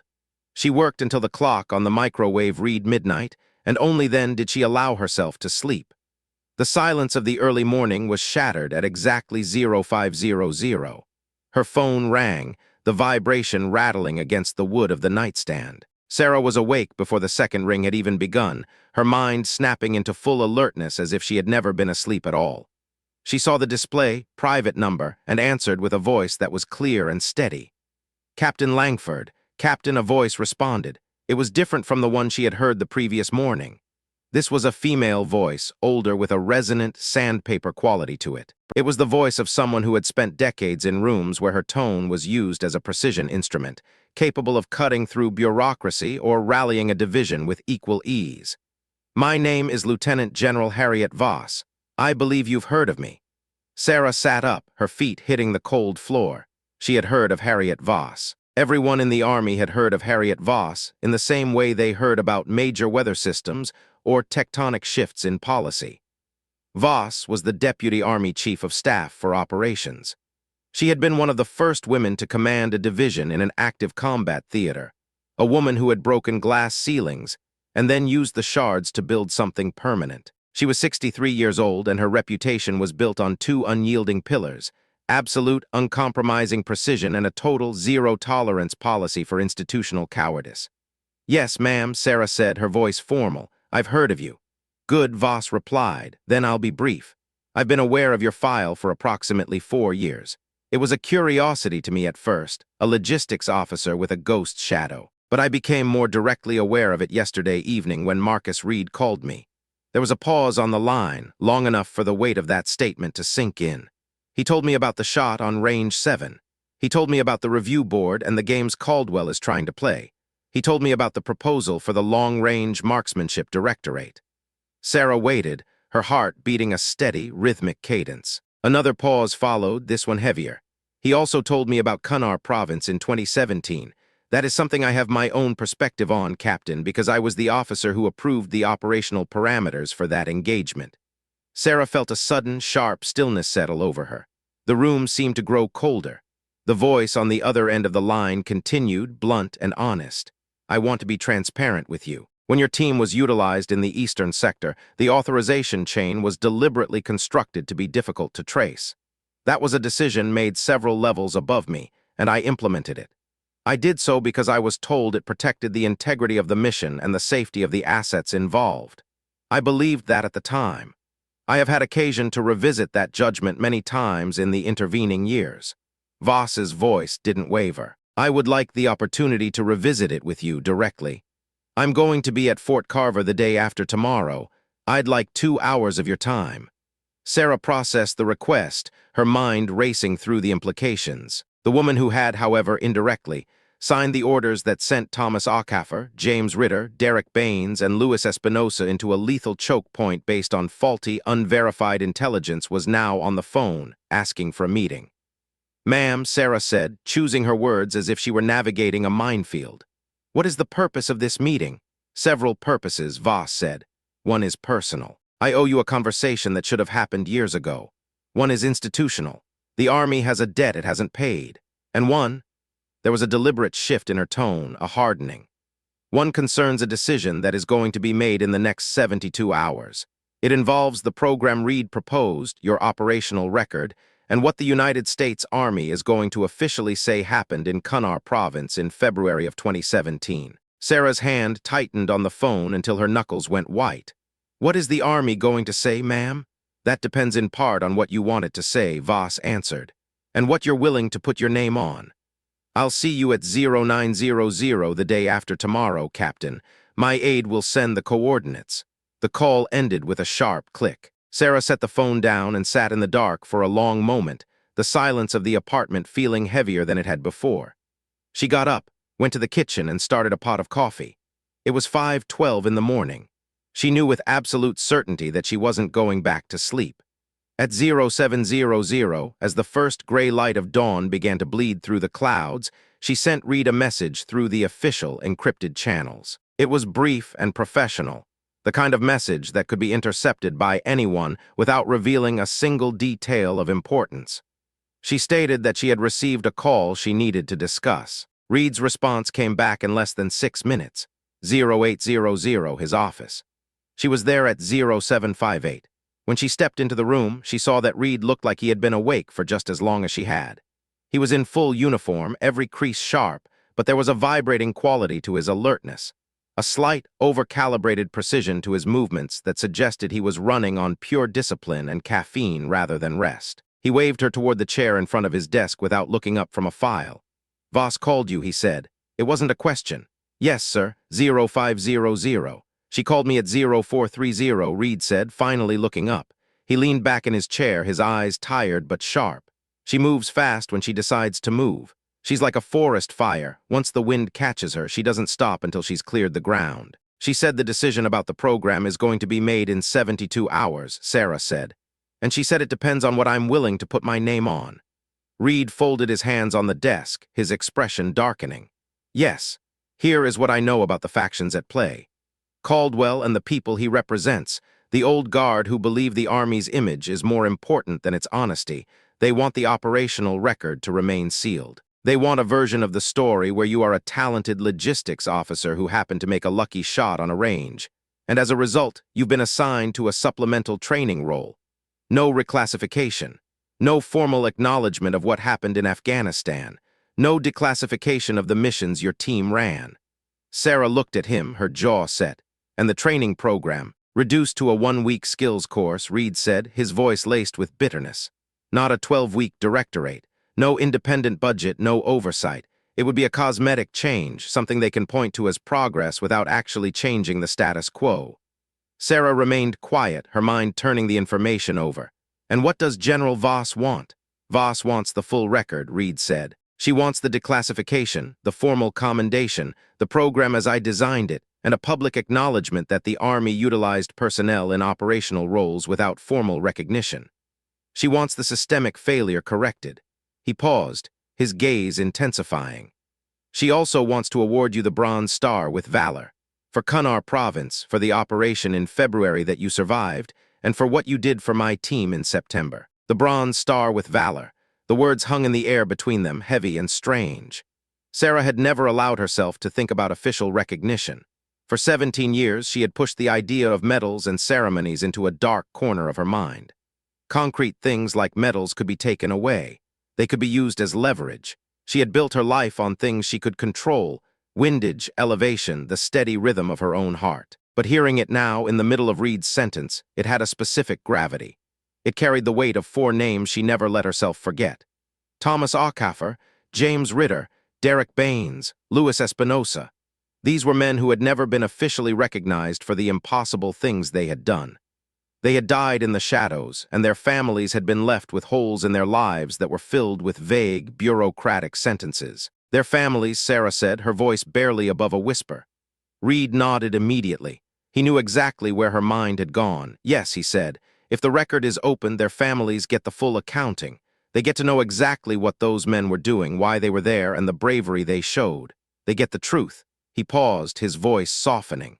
And they get to know how they actually died, not the sanitized version they were given. Sarah's posture stiffened. What version were they given? She asked, her voice dangerously low. Reed looked her in the eye, his expression pained. Training accident, he said quietly. A non-combat incident during a logistics support exercise. The words moved through Sarah like a physical blow, colder than the mountain air of the Hindu Kush. She had known the families hadn't been told the whole truth. She had expected as much from the way the mission had been handled. But she hadn't known they had been lied to so fundamentally. Training accident, non-combat. It was an insult to the memory of Thomas Aucaffer, who had died in an ambush he only walked into because someone at a desk had approved bad intel without a second thought. It was a slur against Louis Espinosa, who had shown a level of courage in his final moments that most people wouldn't be able to find in a lifetime of trying.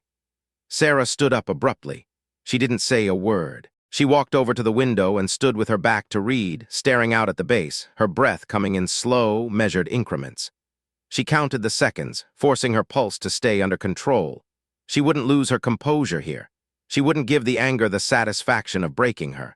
She had to feel the rage, acknowledge it, and then fold it back into the steel of her resolve. Losing control served no one, not herself, not Reed, and certainly not the 4 men who deserved so much more than a footnote in a sealed file.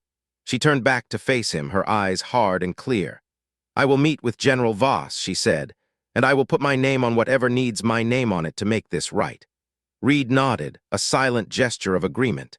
He didn't offer any platitudes or comfort, which was exactly what she needed. He simply acknowledged the decision and let it stand. The rest of the day was a marathon of routine tasks that felt suddenly surreal. At 1400 hours, Sarah was in the logistics building, reviewing a shipment of cold-weather gear when her radio crackled to life. Captain, it was Reeves, her voice sounding uncharacteristically hesitant. You've got a visitor here, Chief Kowalski. Sarah walked back toward the main office area. Kowalski was waiting outside her door, standing with the same solid, balanced stance he always maintained. He wasn't alone. Standing beside him was one of the SEAL candidates from Range 7. He looked young, maybe 24, with a face that was still in the process of settling into its adult features. He was standing with a deliberate, rigid straightness that screamed of nerves being suppressed by sheer willpower. "This is Petty Officer Second Class Aaron Webb," Kowalski said, stepping aside. Sarah looked at the young man. The name hit her like a physical current, a sharp jolt of electricity through her nerves. "Webb," she repeated, the name tasting like copper in her mouth. "Yes, ma'am," the young man said. His voice was steady, but there was a slight tremor at the edges of his words. "Thomas Webb was my uncle." The hallway outside her office suddenly seemed very quiet. Reeves had wisely found a reason to be elsewhere, leaving the three of them in a pocket of heavy silence. Sarah looked at Aaron Webb, at his youth, at the determined set of his jaw, at the way he was trying so hard to honor the memory of a man he had clearly idolized. Thomas Webb hadn't died in Kunar Province. He had died 11 days later at Bagram Hospital, succumbing to wounds he'd received while trying to hold a line that should never have been broken. And here was his nephew, a SEAL candidate, who had stood on Range 7 just the day before and watched a woman he didn't know make a shot he didn't think was possible. "Come inside," Sarah said, her voice softer than it had been all day. She held the door open and the two men followed her in. They sat down and Sarah took her place behind the desk, looking across at Webb. She didn't wait for him to find his words. She could see the struggle in him, the effort of a young man trying to find a formal way to express something that was deeply, painfully personal. "I know who you are," Webb said, his eyes meeting hers. "I mean, I didn't know yesterday. But last night after the range, Chief Kowalski told me about Kunar Province. He told me about what you did, about how you stayed with my uncle." He stopped, looking down at his hands for a moment before forcing himself to look back up. "My family. They were told it was a training accident." "I know," Sarah said, her heart aching for him. "I only found out this morning that was the official story they were given." A flash of surprise crossed Webb's face, followed by a more complex emotion, perhaps a shred of relief. "You didn't know either?" "No," Sarah said firmly. "I knew the official record didn't reflect the truth of the mission. I didn't know the extent of the lie they told the families." Webb was quiet for a long moment, the air in the small office thick with the weight of the past. "My aunt, Thomas's wife." She blamed herself for a long time. She thought if she'd pushed him harder to leave the service, if she'd asked him to stay home one more time, he'd still be here. She thought he died on a routine exercise. She thought it was just bad luck, like it didn't mean anything. His voice remained steady, a testament to his training, but the pain underneath was raw. She thought it was random. Sarah didn't look away. She didn't try to soften the reality of it, because she knew that the truth, even when it was brutal, was the only thing that could actually heal a wound like that. "Your uncle was in Kunar Province because he believed in the mission and the men beside him," she said. "He was one of the most competent and brave men I have ever served with. What happened to him wasn't random. It was the result of decisions made far above us, decisions that should have been handled differently. He deserved to have that said to his family a long time ago." Aaron Webb blinked, his jaw tightening as he processed her words. He nodded slowly. "That's what I needed to hear," he said. "Not what I wanted, what I needed." "There is a process beginning," Sarah continued, her voice gaining strength. "It may result in the official record being corrected. I can't promise you a timeline, and I can't promise that the bureaucracy won't try to fight us, but I can promise you this.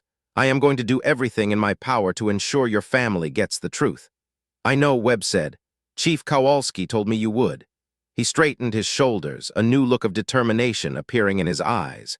"That's actually not the only reason I'm here, ma'am. I want to be in the program. If it gets authorized, I want to be one of the first people in your class. I want to train under you." Sarah looked at him, really looked at him. She saw the grief, yes, but she also saw the fire. She saw the same grit she had seen in his uncle's eyes. "Do you understand what the program involves?" she asked. "It's not just shooting. It's mathematics, it's endless patience. It's the ability to sit in the dirt for 3 days for a single second of action." Webb nodded. "Chief Kowalski said you told the recruits that the shot is the last thing, that everything before the shot is what actually matters." Sarah looked at Kowalski, who was watching the exchange with a neutral expression. She hadn't said those exact words to him, but he had distilled her philosophy perfectly. "That's correct," she said, turning back to Webb. "Then yes, I understand," Webb replied, "and I want in." Sarah watched him for a long moment, measuring his resolve.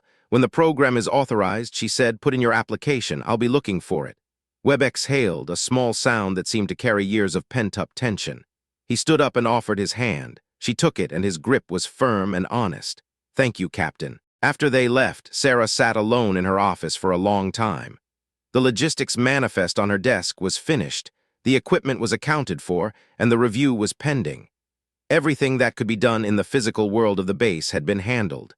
She picked up her pen and opened her personal notebook, the one with the plain brown cover that she kept in her desk drawer. She turned to a page near the back where 4 names were written in her own hand. The ink faded from 7 years of being tucked away. Thomas Acaffer, James Ritter, Derek Baines, Louis Espinosa. She had written those names the week she returned from Afghanistan, a private memorial when a public one was denied. She hadn't written anything else on that page because there were no words adequate to the loss. But now she picked up her pen and with the same precision she used for her ballistics calculations, she wrote a single line beneath the last name. Their families will know the truth. She closed the notebook and set it aside. She sat in the quiet of the office, letting the weight of the last 48 hours settle over her. She didn't wallow in it. She simply felt it, acknowledging the gravity of the moment. Precision wasn't just about numbers. It was about accurately assessing the reality of a situation, no matter how uncomfortable that reality might be. She was still at her desk at 1900 hours, the shadows long across the room when her phone buzzed with a message from Reed's aide, Foster. It was short. "General Voss has moved the meeting to 0700 the day after tomorrow. She says to come ready to make decisions." Sarah read the message twice, then set the phone face down on the desk. She had 40 hours until she stood before the woman who had helped shape her past and would now help determine her future. Until then, there was work to do. There were manifests to double-check and numbers to verify. She had never been late, and she had never been unprepared. She wasn't going to start now. Lieutenant General Harriet Voss arrived at Fort Carver at 0645 on the day of the meeting, 15 minutes ahead of schedule. It was a classic move, a way to see who was truly ready and who was just pretending. But Sarah had been in the conference room since 0620. When Voss walked through the door, she didn't find a captain scrambling to get organized. She found a woman already seated, already still, with a notebook open and a pen resting exactly where it needed to be. Voss stopped in the doorway for a fraction of a second, her sharp eyes taking in the scene. She didn't offer a greeting. She simply walked into the room, set her own thick folder on the table, and sat directly across from Sarah. She didn't have a team of aides fluttering around her, repositioning chairs or adjusting the lighting. She had one aide who closed the door from the outside and remained there, a silent sentinel. The general was 63 years old, and her face was a map of a life spent in high-stakes environments. She had a face that had been serious for a very long time, with lines etched around her eyes and mouth that suggested a woman who didn't suffer fools or waste words. She looked at Sarah for a long, unblinking moment, as if she were trying to see past the uniform and the record to the woman beneath. "Captain Langford," she said, her voice just as resonant and steady as it had been on the phone. "You're early." "So are you, ma'am," Sarah replied. Voss gave a short, dry sound that might have been a laugh in another context. "I suppose I am." She opened her folder, revealing a dense stack of documents, some of them marked with high-level classification headers. "Let's not waste time on the preliminaries. You know why I'm here, and I know who you are. Now, let's talk about what we're going to do about the mess we both find ourselves in." The air in the room was electric, the silence between them filled with the ghosts of Kunar Province and the possibilities of the future. Sarah leaned forward slightly, her focus absolute. "I'm ready, ma'am." Voss nodded, her expression turning into something as hard as granite. "Good. Because by the time I leave this base, the narrative of your career and the fate of the men you served with is going to change forever."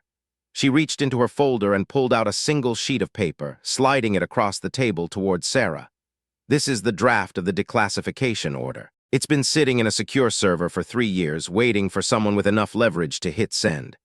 I'm that someone, Captain, but once that button is pushed, there's no going back. The truth is going to come out, the good, the bad, and the parts that are going to make a lot of powerful people very uncomfortable. Are you prepared for the fallout?" Sarah looked down at the paper. She saw the names of her teammates, the coordinates of the mission, and the words operational recognition written in bold type. She felt the weight of 17 years of silence finally starting to lift.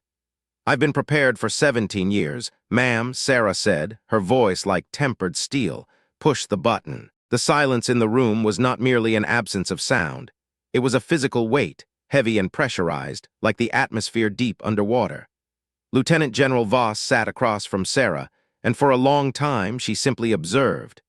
Voss was a woman whose seriousness had become structural over decades of service, built into the very architecture of her face. It was visible in the way she held her jaw, locked in a permanent state of readiness, and the way her eyes moved across the room, taking a cold, professional inventory of everything in her field of vision. She didn't look at Sarah the way a superior looks at a subordinate. She looked at her the way Sarah looked at high-value targets, with a total, unblinking focus that stripped away everything non-essential. "You were early," Voss said. Her voice was like the rasp of a file against stone, dry, precise, and uncompromising. Sarah didn't blink. "Yes, ma'am. Good habit," Voss replied, though it wasn't exactly a compliment. It was an observation of a shared trait, a recognition of a certain kind of discipline that never slept. The general opened a thick manila folder on the table between them. The edges of the paper were crisp, the ink dark and authoritative. Before she looked down at the documents, she locked eyes with Sarah again. "I'm going to say something personal before we go into the substance of this meeting," she said, her voice dropping an octave. "And I need you to let me finish before you respond."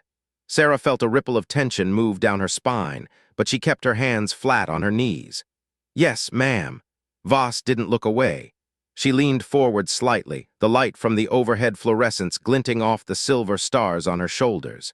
"In 2017, I signed off on operational parameters that put your team in a position they should never have been in. I did not design those parameters myself. I was not the intelligence officer who approved the assessment that turned out to be catastrophically wrong. But I was the one who signed the authorization. That means my name is on what happened in that choke point in February. My name is on the failure." Voss paused, and for the first time the structural seriousness of her face seemed to fracture, just a fraction. "I have thought about that day a great deal over the past 7 years," she continued. "I have not thought about it in the abstract, detached way the institution would prefer. I haven't looked at it as a set of data points or a slide in a post-action briefing. I have thought about it as a woman who sent people into a meat grinder without adequate safeguards. I sent 5 people into that canyon, and 4 of them didn't come home." She stopped, her chest rising and falling in a slow, controlled rhythm. "I'm sorry, Captain. That is not a sufficient thing to say, given the weight of what was lost, but it is a true thing. And I needed to say it to you in person without an audience." The room became even quieter if such a thing were possible. Sarah had spent years rehearsing for many versions of this meeting. She had prepared for a shouting match. She had prepared for a cold, bureaucratic dismissal. She had even prepared for a legalistic defense of the Army's actions. But she had not prepared for this. She had not prepared for a 3-star general to sit across from her and say the words, "I'm sorry," without hedging, without qualifying, and without burying the sentiment inside the dense, protective layers of institutional language that usually made such failures easier to manage. Sarah sat with the apology for a moment, letting it exist in the air between them. She didn't try to fill the silence or offer Voss a way out. She let the moment be exactly what it was. "Thank you, ma'am," Sarah said finally. Her voice remained even, though a knot of emotion she had carried for 7 years began to loosen just slightly. "That matters. It matters more than I can say." Voss nodded once, a sharp, decisive movement that signaled the end of the personal and the beginning of the professional. She turned a page in her folder, and the energy in the room shifted instantly. The atmosphere became faster, more precise.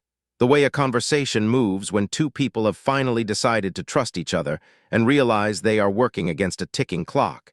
"Here is what is being decided in the next 48 hours, Voss said, her finger tracing a line on the document.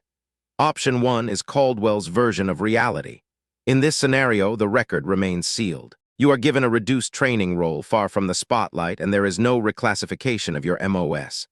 The story that gets told to the world and to the Pentagon is that you made a remarkable 1-in-a-million shot on a qualification range, a fluke of physics and luck, and that's where the story ends. It stays buried." Voss looked up, her eyes hard. "Option 2 is the full declassification of your operational record. Every mission, every engagement, every day you spent as a ghost in the system. It includes a formal reclassification to Special Operations Instructor, the program exactly as Marcus Reed designed it. Most importantly, it includes a public correction to the official record regarding the 4 men you lost. That means personal notification to their families. telling them exactly how and why their sons and husbands died. "And the Bronze Star," Sarah added, her voice cutting through the air like a blade. Voss didn't flinch. "And the Bronze Star," she confirmed, "with valor, for both operations, the 2017 engagement and the more recent events." Sarah looked down at her notebook. The page was currently blank, a white void waiting for her to make sense of the geometry of her life. She had come into this office wanting to hear the full shape of the situation before she put a single word on paper. She needed to understand the obstacles that were still standing in their way. "What does Caldwell have that makes option 1 even viable?" Sarah asked.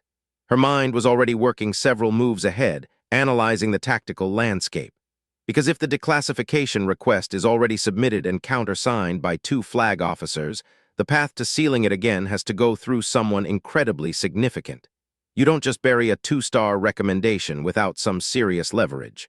Voss almost smiled. It was a brief, flickering thing, the kind of smile that acknowledged the piercing quality of a question without turning it into a compliment. "You're right to look for the leverage, Captain.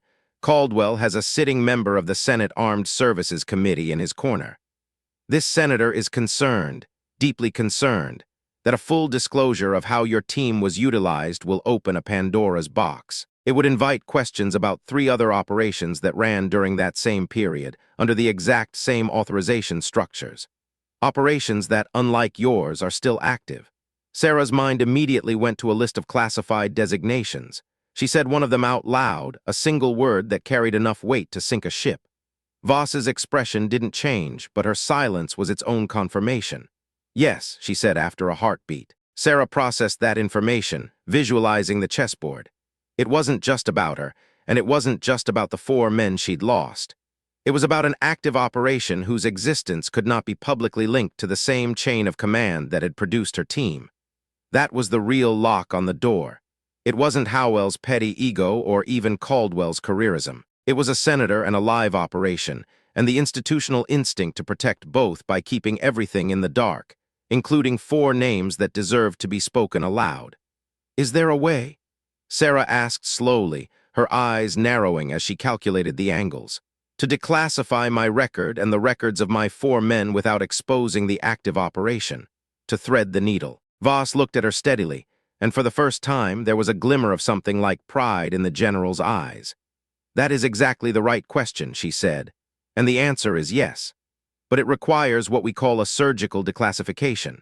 Specific mission logs, specific outcome records, and specific authorization documents, all of which can be released without ever touching the operational details of those other 3 programs." She paused, the weight of the task apparent. "It requires someone in the Judge Advocate General's office with the specialized expertise to draft those classification exceptions. It requires my signature, and it requires Reed's signature. And most critically, it requires the signature of 1 more flag officer, someone with enough weight to counter a senator. Someone willing to put their entire career on the line for a captain they've never met." Voss paused again, letting the tension build. "I have that 3rd signature. I obtained it this morning." Sarah felt her heart hammer against her ribs. "Who?" "General Diane Park," Voss said. The name landed in the room with the force of an artillery strike. Diane Park was the Army Chief of Staff. She was the highest-ranking officer in the United States Army. Her signature on a declassification order didn't just open doors, it tore them off their hinges and incinerated the remains. It made the decision institutionally irreversible. It was the end of the argument. Sarah sat perfectly still, her breath hitching in her throat. "The Chief of Staff?" she whispered.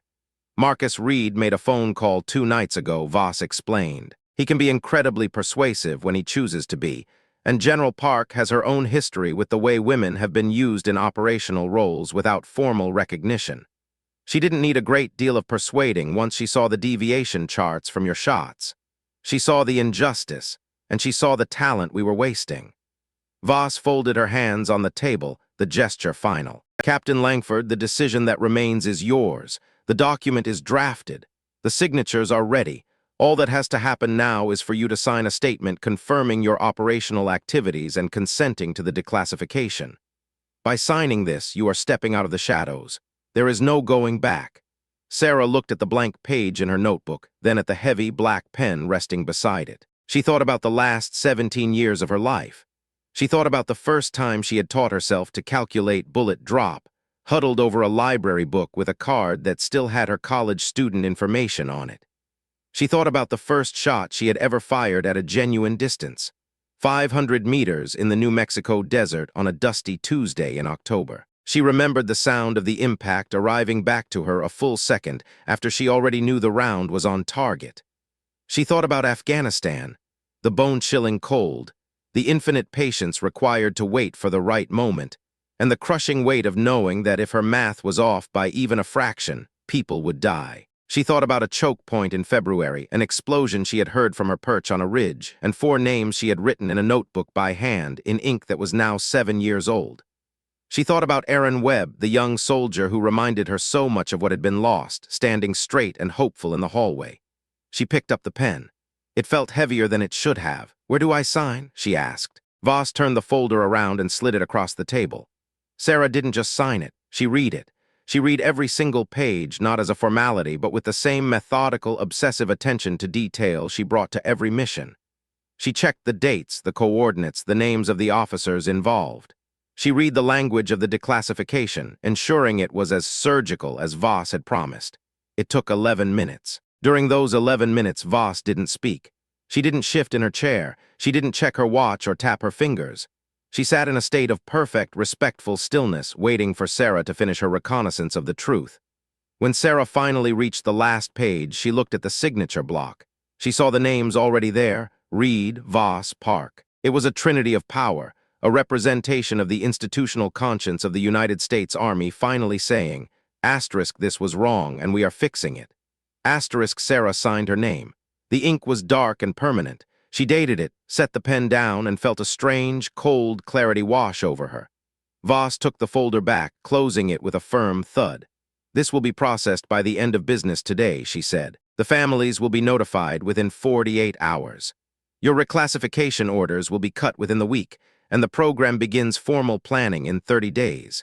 She paused, her voice softening just a fraction. "And Colonel Howell's review will be closed with a finding of no violation on your part.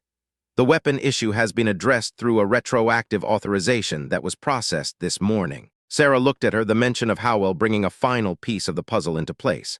"Howell?" she asked.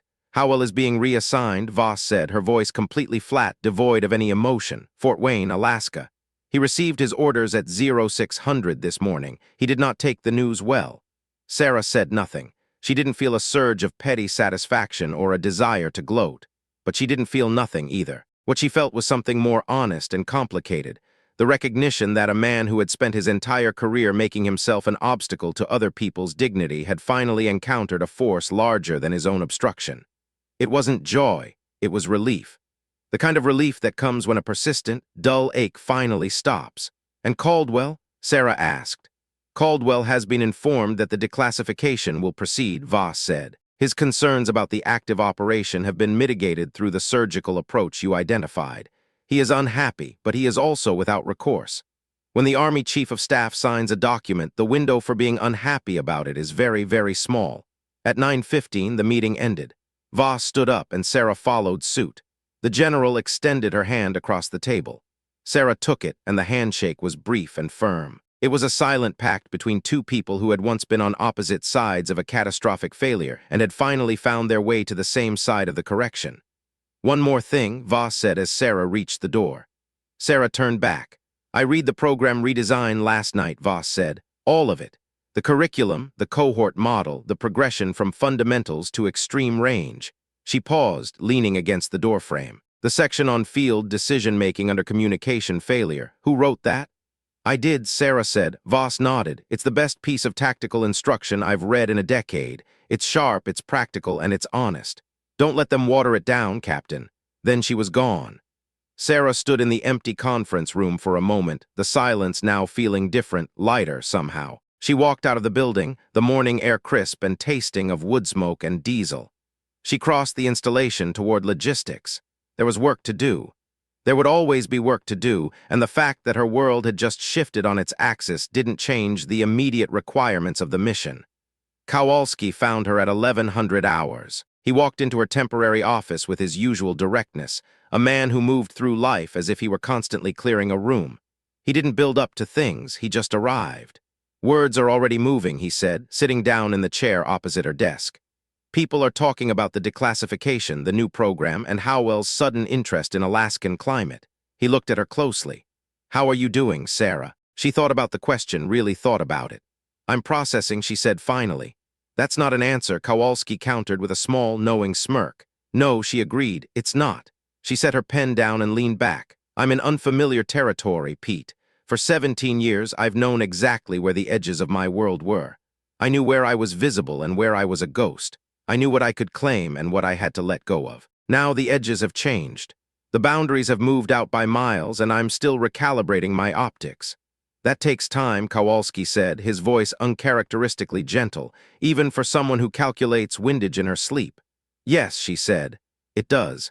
He was quiet for a long moment, looking out the small window at the hum of activity on the base. For what it's worth, he said, from the outside, you look exactly the same as you did on Range 7.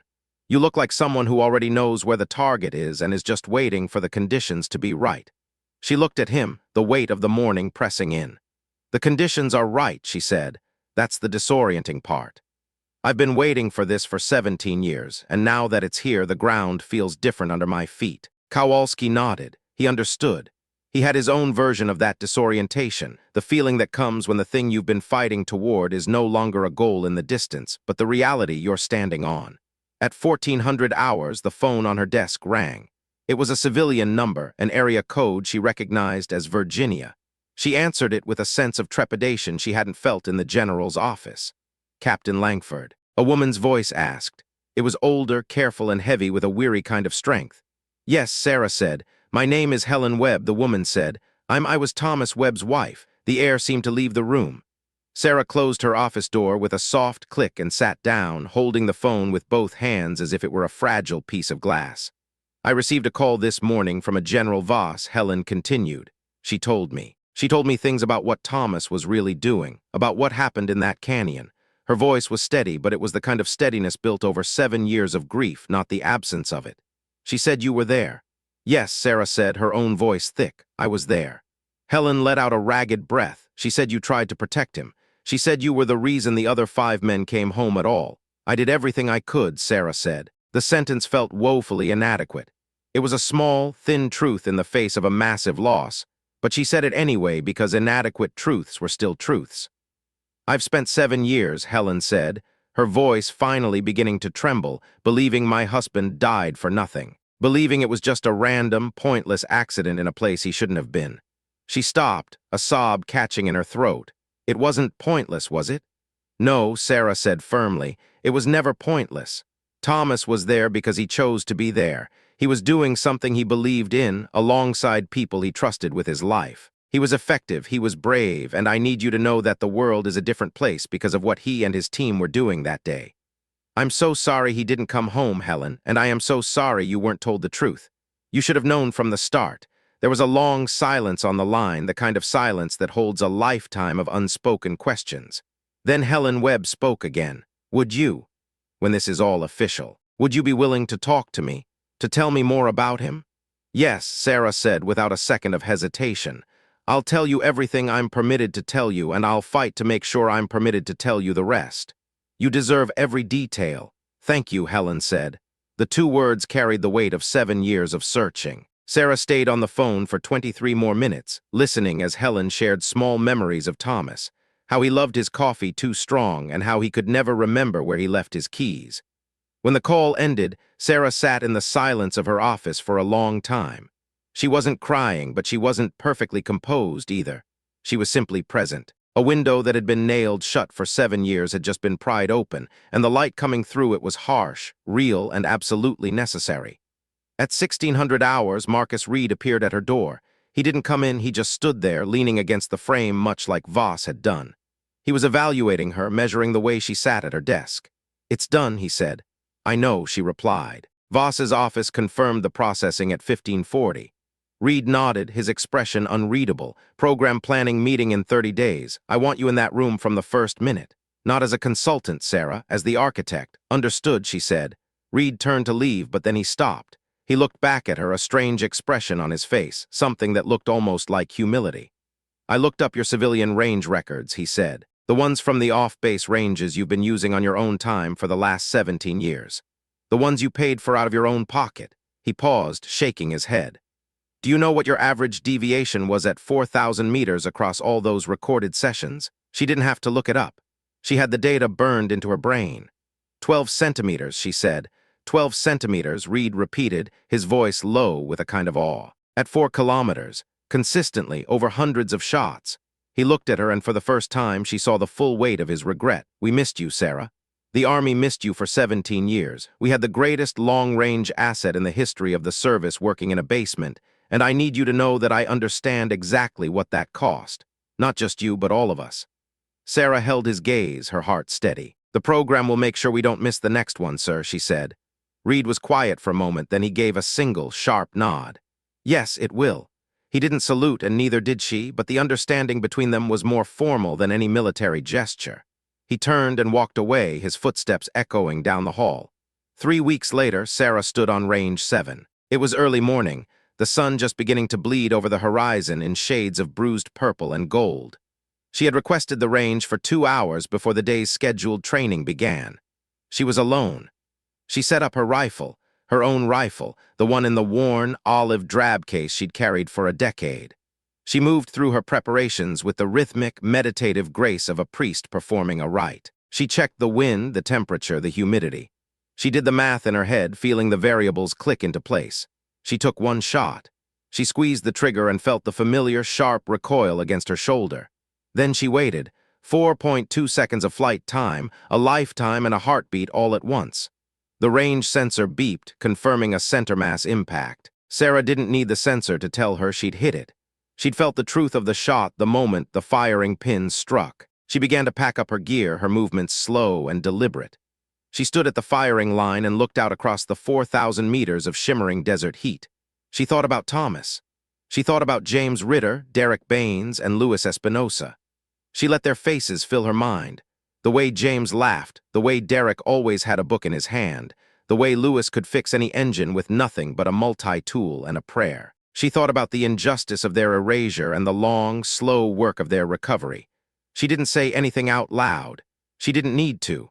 The words had already been said in the offices, on the phone, and on the legal documents that now bore the highest signatures in the land. The saying was done. What remained was the doing. In 30 days, she would be in a room filled with maps and data, designing the future of a craft she had mastered in the dark. In 90 days, the first cohort of candidates would arrive. They would be young, hungry, and convinced of their own invincibility. They would arrive with the specific kind of blindness that comes from being told you are already the best. Sarah was going to dismantle that blindness. She was going to teach them the mathematics first, the cold, hard reality of physics that didn't care about their ego.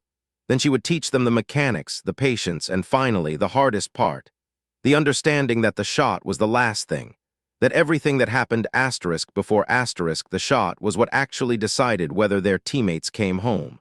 She was going to do it for Thomas, James, Derek, and Louis. She was going to do it for Aaron Webb, who had already submitted his application for the first class. She was going to do it for every soldier who would one day find themselves in a choke point with a jammed radio and a bad map, and who would look up at the high ground and find someone there who knew exactly how to save them. Sarah picked up her rifle case. The weight of it felt right. She walked off the range and toward her vehicle, the desert wind kicking up a fine spray of sand against her boots. There was a planning document on her desk that needed finishing, and she intended to get it exactly right. Getting things exactly right wasn't a preference for Sarah Langford. It was a standard she had set for herself as a 21-year-old girl with a library book and a borrowed rifle. It was the conviction that precision wasn't something the world owed you. It was something you built on your own, one shot at a time, until the day someone finally gave you a room in which to teach it. That day had finally arrived.